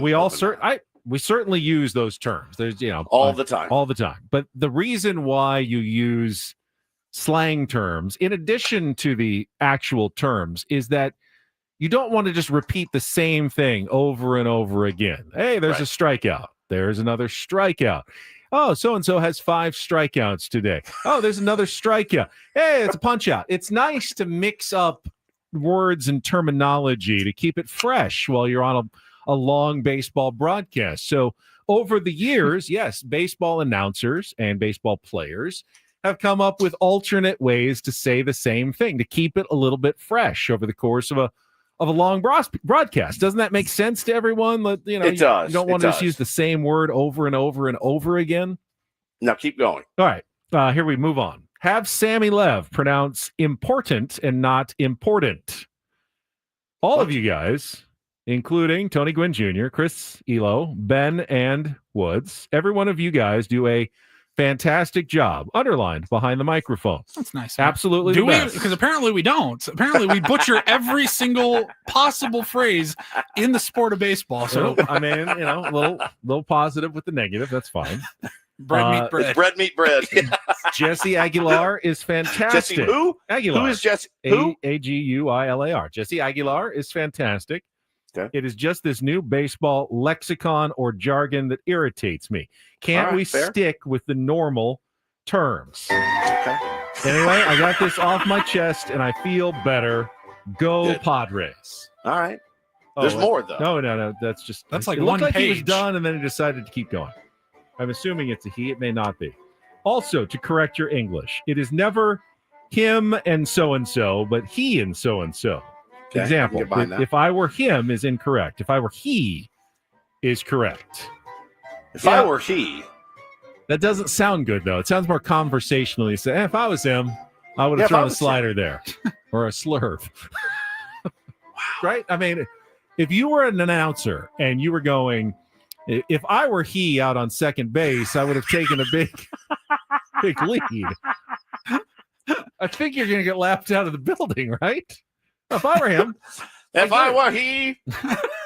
Oh, God. Is there more? There's more. There was more. There's a whole There's page more. here of personal history about his uncle. I'm not going to read that out loud just to maintain some privacy. But I don't mean to be rude about the baseball jargon. I just have had a lousy day and I needed to vent. Thank you for your I get understanding. it, dude. I get it. Remember, he and her sister should be she and her sister. Okay, I can get behind that. For example, if I say, quote, Tommy Lasorda was a great manager. Him and Steve Garvey were good friends. It would be corrected to Tommy Lasorda was a great manager. He and Steve Garvey were good friends. Paulie, will you save Ben saying Tommy Lasorda was a great manager? The term her and him are always at the end of the sentence. It's not her and, but and her. Never say him and, but he and. Quote, I saw Johnny and him is okay. Quote, I saw him and Johnny is not okay. I saw he and Johnny would be accurate. There is never, quote, him and or her and, but and him is correct. Read the last part. All right, finally. Jesse Aguilar is the only one who speaks correctly. I am very proud of Tony Gwynn Jr. He is a wonderful person, always sober, and does a fantastic job. Like Jesse's not? Like we're not sober every show we've ever done? Thank you for your broadcasting station at 97.3 FM. Quote, now to Jesse Aguilar, please refer to the Miami Marlins as the Marlins and not the Fish. And then it is not signed. He decided to cross out some of the information so as to remain anonymous. That was the most bizarre. Like, You guys all do a great job, except you're all morons. You all speak very well behind the mic, except for the fact that you don't. Except for Jesse Agler and Tony is the only one that. Is Tony the only one that came away unscathed? Tony's the only one that came away unscathed in this whole thing, but Jesse Aguilar got the most props. Well, you're the only sober person amongst a bunch of drunk idiots. I guess that's easy for Tony to come out on top. The question is, Mood said, how was this not read during the Aguilar segment? We didn't have it. We just got it. We literally just got it. Also, anyone find it a little ironic that he doesn't know it's Agler and he's correcting us on everything we say and he keeps saying and spelling Aguilar? Like, that's not ironic to anybody else. I think the grammar advice is actually quite correct. And if you don't like jargon, I don't know what to say. I mean, you just don't like jargon. It's a personal preference. There's nothing. Baseball may have the most jargon of anything in existence. I mean, there's 32 different ways to say a single. I mean, you could probably come up with a list of like 32 different ways to say he just got a hit, a knock, a rammy cackle. I mean, there are all kinds of different slang terms that are used throughout a baseball broadcast and throughout a baseball season. And they are not going to be excised due to one angry email. Well, not even that angry. Kind of a very pleasantly irritated email. I actually have to say, my favorite part of it, he goes, you know what? I'm just having a bad day, and I needed to get it off my chest. And they sat down and they wrote a letter.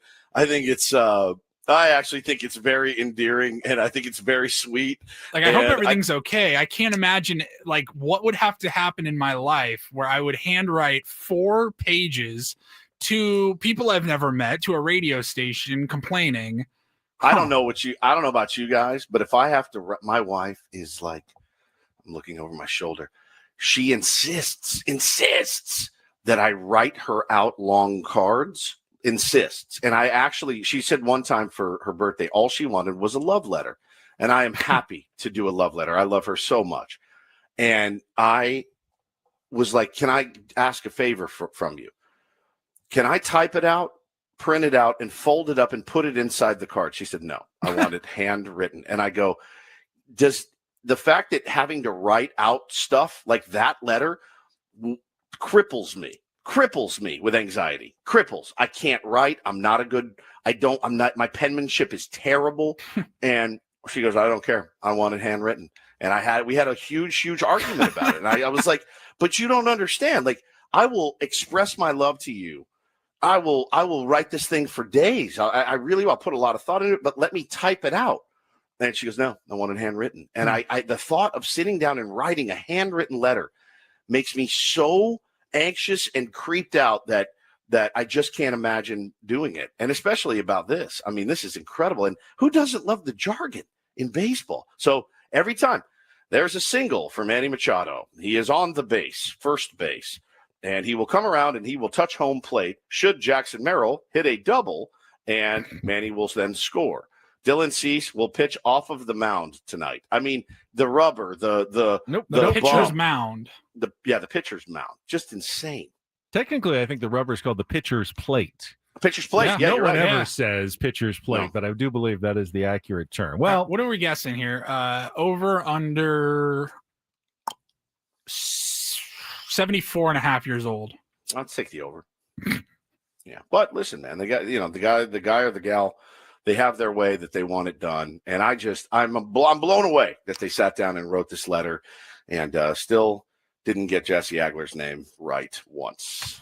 If I were he, I would have been a little more accurate in my names, but that's all. Yes. Very, very much so. That is incredible, man. Incredible. Thank you, Tony Adam, being the only sober person on the person is by far my favorite part of that entire. So good. I'm so proud of him. Personality-wise or actual, like, intoxicated-wise, I'm not sure. I don't know, but I'm sober right now. I'm completely 100% sober. I loved it. Thank you for taking the time. It was great. Sir or ma'am, thank you for taking the time to write us this morning on 97.3 The Fan. We will come back, take a look ahead to tonight's matchup, and then get to a Reindl Report to wrap things up. All coming up after a quick check of traffic on 97.3 The Fan. First, Woods and I he and me, Woods and us, we are going to talk about trustandwill.com, which is your place to get legal documents. No. www.trustandwill.com. Get it right. Correct. Let's no be fully shortcuts accurate.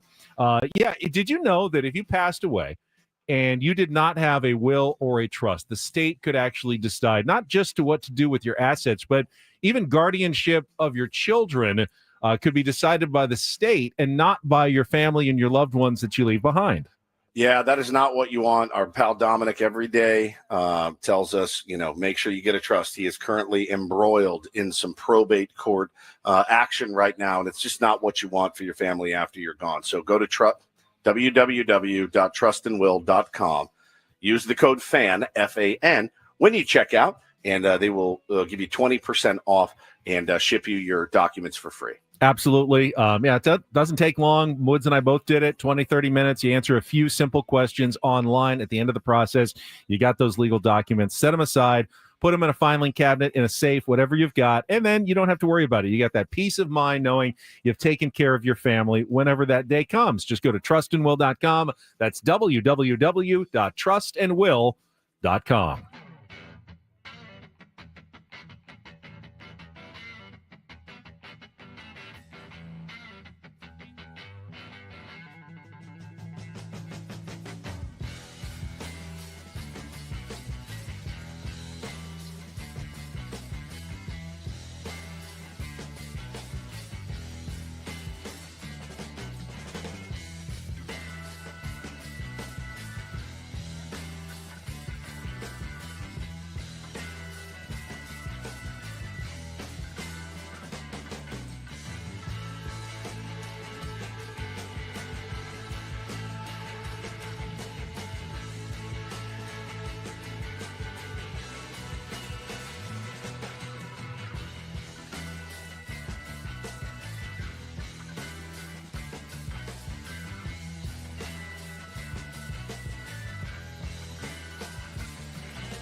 Hey players, things are about to get real here in San Diego. Introducing the all-new Hamul Casino Resort. With a 200-room hotel tower, exciting new eats and drinks, plenty of new places to play, and a luxe spa and salon. Hello, rooftop pool and deck. It's where players can play their hearts out and enjoy all the perks that come with it. It gets real this summer at the all-new Hamul Casino Resort, the players' place.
All right, game 2 of the Padres Diamondbacks series. And, you know what? There's always teams that just give your team trouble. Certainly seems to happen to the Padres a lot. But I remember when the Padres were that team for other good teams. The Dodgers, for an entire decade, like they were really good. What was it, like the 90s? And they could not beat the Padres. Just had struggles against, or as the 80s, I think, just like struggled against the Padres for whatever reason. Woods, I feel like the Diamondbacks have been that team for a while for the Padres.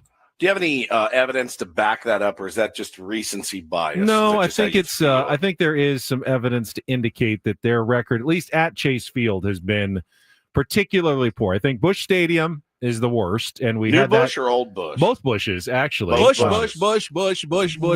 believe the stat after the Padres lost the first 2 in St. Louis before they came back and won the last 2 is they had the worst record at Busch Stadium of any team at any opposing stadium ever, beating the Rockies in Oracle Park, who had the record. I think they won 2, so they're back off of that. But I believe the second worst park for the Padres over the years maybe Chase Field, actually, at this point. It's just not a place they generally play good baseball. They bring out the best in the Diamondbacks, especially pitchers like Brandon Pfaadt. And guess what? Pitchers like tonight's starter, Ryan Nelson, who is going for the Diamondbacks and who pitched well against the Padres back in June. 5 shutout innings, scattering 6 hits in a 5-1 win for Arizona. Yeah, just cruise through that game, Benny, and you know you got some guys in our lineup that have seen him pretty well. Manny's done okay off, and Fernando has chewed him up. Man, 462 OBP of 533, slugging almost 700 against Ryan Nelson. Would love to see some slug from Fernando tonight. Jackson and limited ABs hitting 444. Elias Diaz has seen him pretty well. Freddie Fermin also in very limited at-bats. But, yeah, for whatever reason, Luis Arraez, he has chewed Luis Arraez up. Luis 1 for 12 off of Ryan Nelson. I bet there's not a lot of pitchers out there that have that kind of success against Luis Arraez. I would not think so. Does that mean a day off? I don't know. I mean, Mike Schilt can cycle through guys in the lineup if he wants to, give Gavin Sheets 2 starts in a row. He could think about doing that, having him DH. And but then would you move Jake over to second? You start Ryan O'Hearn at first base? Maybe. I mean, there's definitely options and flexibility that Mike Schilt now has post-trade deadline. But you know what? Every team still has some question marks. I mean, is there a team out there that doesn't have any question marks in your mind? I think they all do. The Milwaukee Brewers, and Bradford Doolittle kind of wrote his contenders this morning, wrote it up at ESPN.com.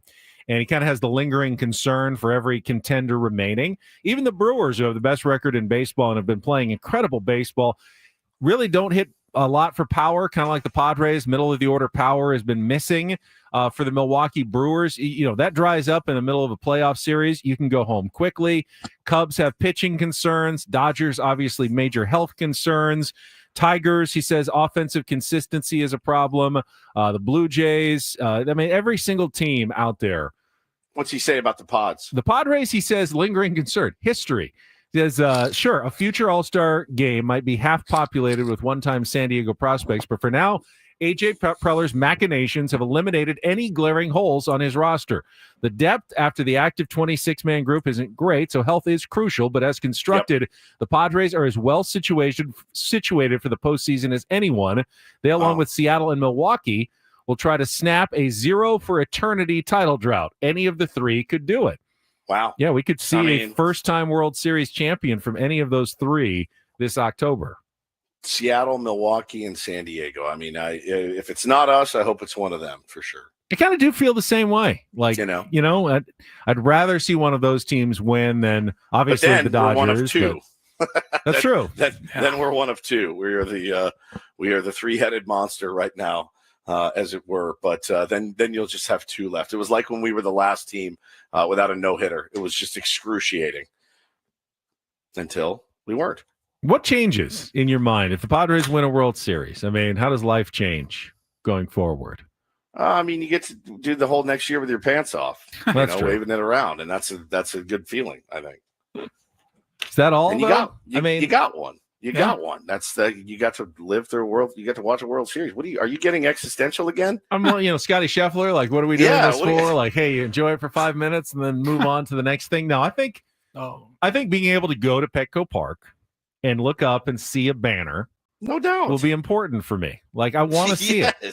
You've earned it. I mean, even for, a fan of the Yankees, and like you go and you see them. I mean, most of them were before your lifetime, but it means something to see them up there on the wall, and you can never take them away. Once they're up forever. Banners fly forever.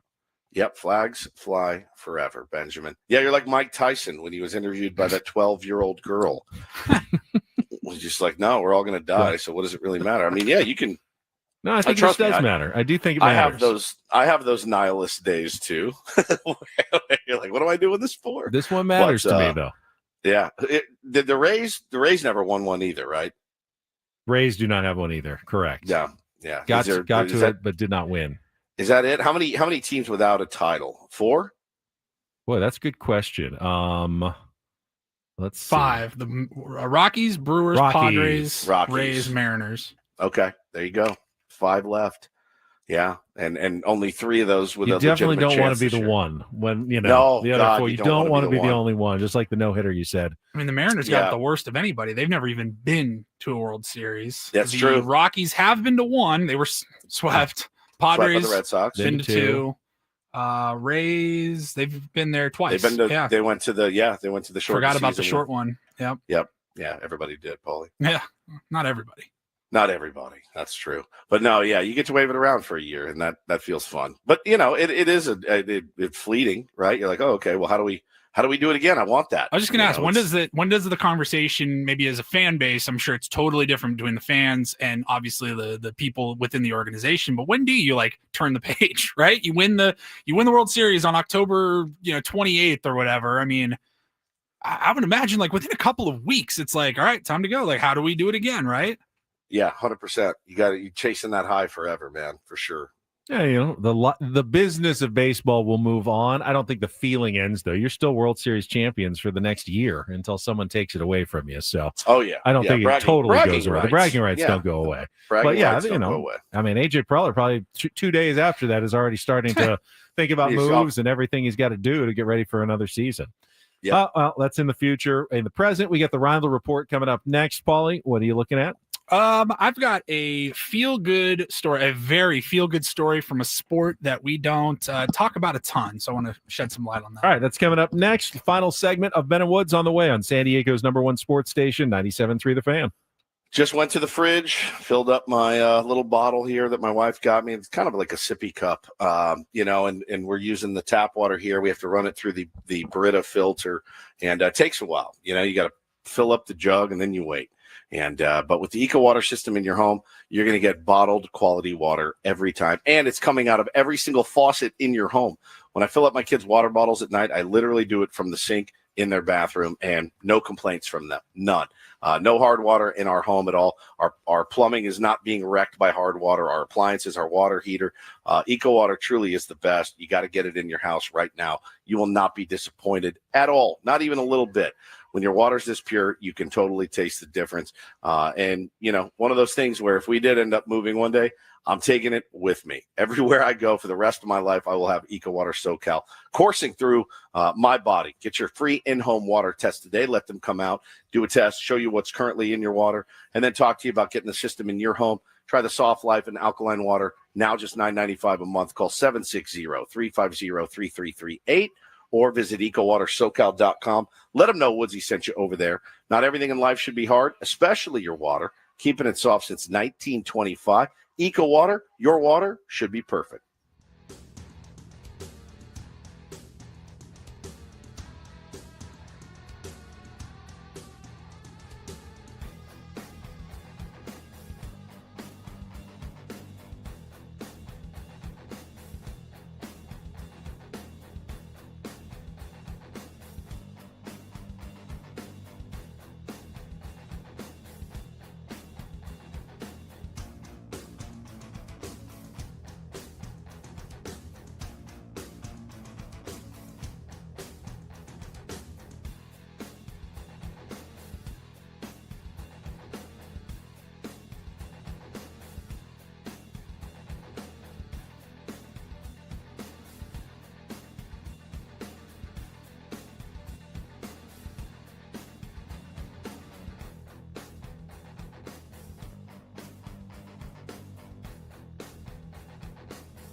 Hey players, things are about to get real here in San Diego. Introducing the all-new Hamul Casino Resort. With a 200-room hotel tower, exciting new eats and drinks, plenty of new places to play, and a luxe spa and salon. Hello, rooftop pool and deck. It's where players can play their hearts out and enjoy all the perks that come with it. It gets real this summer at the all-new Hamul Casino Resort, the players' place.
Some words of wisdom in our chat, Woods, from Charles, talking about the 5 teams in Major League Baseball who have yet to win a title. He says, it's a privilege to be part of a team that hasn't, because we are lucky to be part of their first time. No Dodger fan could ever say that. And then in his next post, he says, because they are all long dead. That's true. Yeah, I didn't think about it that way, really, but it will be, hopefully, if it ever happens, incredibly special to be part of the fan base cheering for a team that wins its first title and not its 4th or its 27th or whatever it is that, Yankees fans have at this point. I mean, the first title will be, you can never have another first. What is it, 56 years now? Padres 57th season 57. They are in right now. So, I mean, look, because the first thing I think of when you were just starting there was I thought about Cubs fans in 2016. Was it 2016? Remember, all the stories of, guys, old men were like, I went to my father's grave and sat there with a radio and cried as they won the World Series. You know what I mean? That was a long time. The Red Sox obviously were a long time. 57 years is a long damn time. But even those fan bases, I mean, they had banners. They were long before anybody could remember were born. That's true. But the Padres don't even have one at all. And it is getting to the point. When I was a kid in 1984, it's like, okay, yeah, it's been, 15 years since we've been around. It's not that long. You felt like a fairly new franchise at that point. But 56 years, it's a long time to play in a league without ever once claiming the title. So, yeah, it will be awfully special when it does happen. Yeah, indeed. Yeah. Special guest for the Reindl Report, everyone. Hi, Tay. Say hi. Hi. Hi, Taylor. How you doing, bud? How you doing? They want to know. Good. Good. What were you playing yesterday? We were playing Minecraft on our iPads, and I shooted a lot of skeletons and creepers and zombies. You hear that? Skeletons, creepers, and zombies? Wow. Yeah, he shooted a lot of... That guy's going to flip out about that grammar. That's true. Yeah. Good job, buddy. Expect a letter in the mail. Daddy's almost done, and then we can go play. You can go fart in the water again? You go fart in the water again? Yeah. We're at the beach yesterday. He goes, 2 days ago, he goes, I'm going to go fart in the water. I was like, all right, man. See you later. It makes bubbles. It's kind of fun, actually. I don't know. Yeah. He's unbelievable. Before we get to the Reindl Report, this hour on 97.3 The Fan is brought to you by Staples. Calling all parents and teachers at Staples, your back-to-school budget is officially saved by the button, the easy button, with supplies as low as 25 cents plus laptops up to 40% off and more. Deals on top brands and trending styles. Find it all at Staples. That was easy. When's back to school for your kids, Woods? Man, Bo's back in 10 days or something. Getting close. So it's getting close. All right, Paulie, we'll check traffic, and then we'll get some headlines with the Reindl Report to wrap things up next. From the 855 Get Ross Traffic Center, protecting San Diego after accidents or injury, here's Kelly Danick. Wrapping up our morning drive with a couple of problems here. One is a crash in middle lanes, North 805 just before Imperial, and northbound 163 near Washington Street. Crash involving a transit bus. That's got the right lane blocked.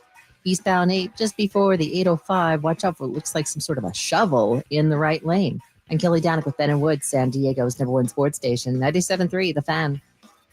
And get things started here with our today's edition of the Reindl Report. Now tuned into the greatest. Welcome to the Reindl Report with Paul Reindl. Hi, Paul. All right. 2 stories from the world of sports that we haven't gotten to yet. We'll start off in Major League Baseball. And 1 story that you didn't know you needed. Are you laughing, biatch? It's the Reindl Report Hey, Paul, how you doing? Okay, how are you? on 97.3 The Fan. Are you ready to bless the mood? I need some help, please. That was good. Can I get a oh yeah? Oh yeah. All right. All right. Happy Tuesday, gentlemen. Let's get started. I want to pay off that tease. Feel good story in the NHL. We don't talk a ton of hockey, especially during the offseason, but this was pretty cool. So Matthew Schaefer, and I want to make sure I get everything right here because they have different terminology in hockey, but Matthew Schaefer was the #1 overall pick in the 2025 NHL draft recently. And he's a kid. I say kid. He's 17 years old. He turns 18 on September 5th. But he's a 17-year-old kid from Hamilton, Canada. He was drafted by the New York Islanders. And yesterday, he was getting ready to sign his contract, his entry-level, I think it's a 3-year contract. Yeah, 3-year entry-level deal. But beforehand, he was scheduled to meet with a bunch of kids at the facility that they had invited. And this group of children, they were all there because they had lost one or both of their parents. Kind of an outreach program. And they got to meet the #1 draft pick and see the arena and the locker room. And they got to get stuff signed by Matthew Schaefer as well. There is a video that the Islanders put out. It's muted. I'm going to put it up on our stream for you guys to watch along. But the coolest part was at the end. Now, Matthew Schaefer, he was able to relate to these kids. His mom passed away last year when he was, I guess he would have been 16 at that 16. time. And she passed away from breast cancer earlier last year. So he obviously, this was emotional for him. And after he signed all of their gear and took pictures and signed jerseys and toured them around, the coach comes out and he goes, "We actually got one more surprise here. And the kids actually have something for you, Maddie." And they brought up his 3-year official contract and offered it to him. And he was able to sign it right there in front of all of these kids. It was a really, really, really cool moment.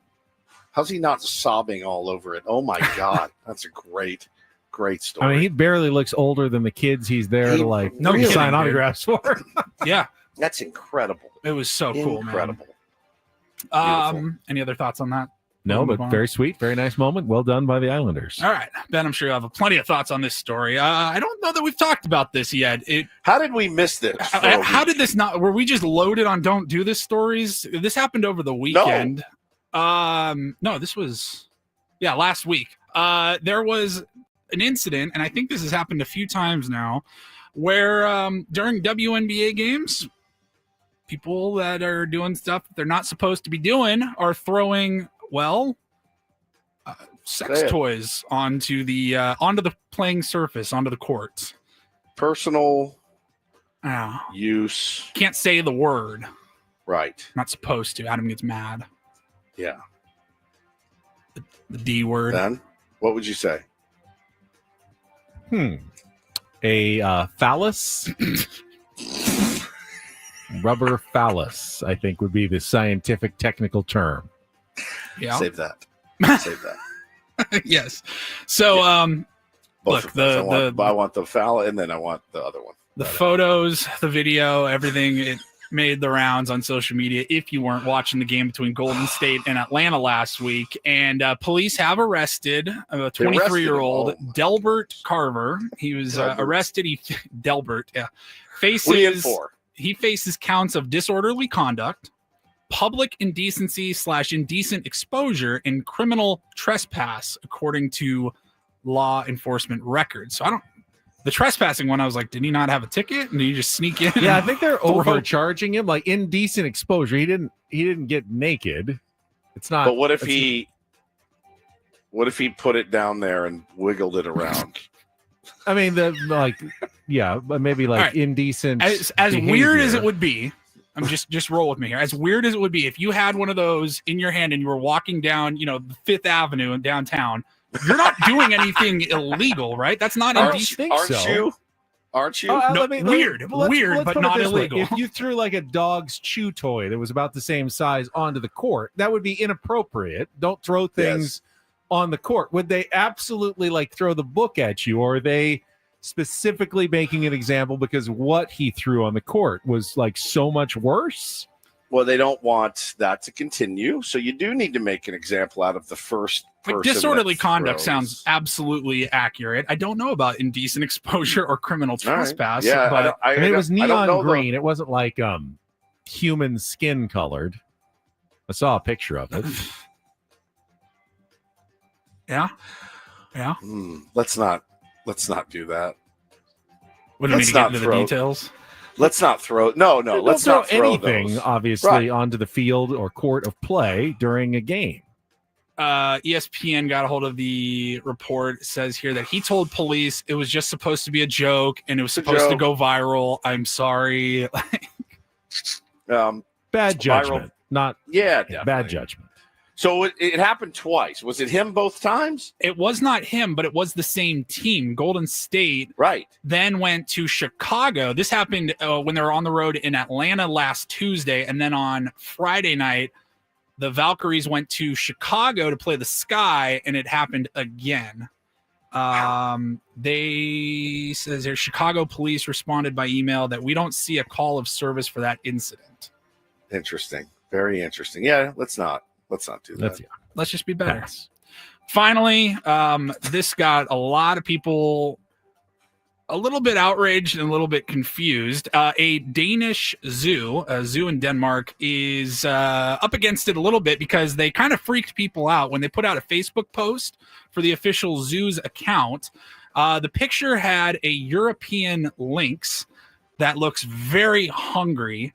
Oops, sorry. There we go. That's the Islanders. It looks very hungry and ready to eat. And their call to anybody that is a fan of the zoo was, we need food for our animals here. And they are asking if you would donate your pets to the zoo to be fed to all of their bigger animals. And people go, hang on, what the hell is this about? Now, you did have to click around. If you go to their website, it does say they are looking for rabbits, chickens, guinea pigs, and small horses. So they're not taking small horses. Right. If you have a small horse, there you go. So it's not like dogs or cats, but that's absolutely what people started when they see that. They're like, you want my pet, my dog? You want me to just bring it to the zoo? Even if you have a pet rabbit, you're still not bringing it to be eaten. That's what they're asking for. They say if you brought a rabbit, it would be gently euthanized before it is fed to a wild animal. And people are going, well, what are you talking about? But it was not like typical household pets like a dog or a cat or anything like that. But they are still legitimately asking for guinea pigs, rabbits, snakes, chickens. They need help. Can I throw Ben's phone to the lynx? Perhaps. Next time. I think calling it a pet. Oh, hello. Wow. Having them call it a pet was loud. a mistake.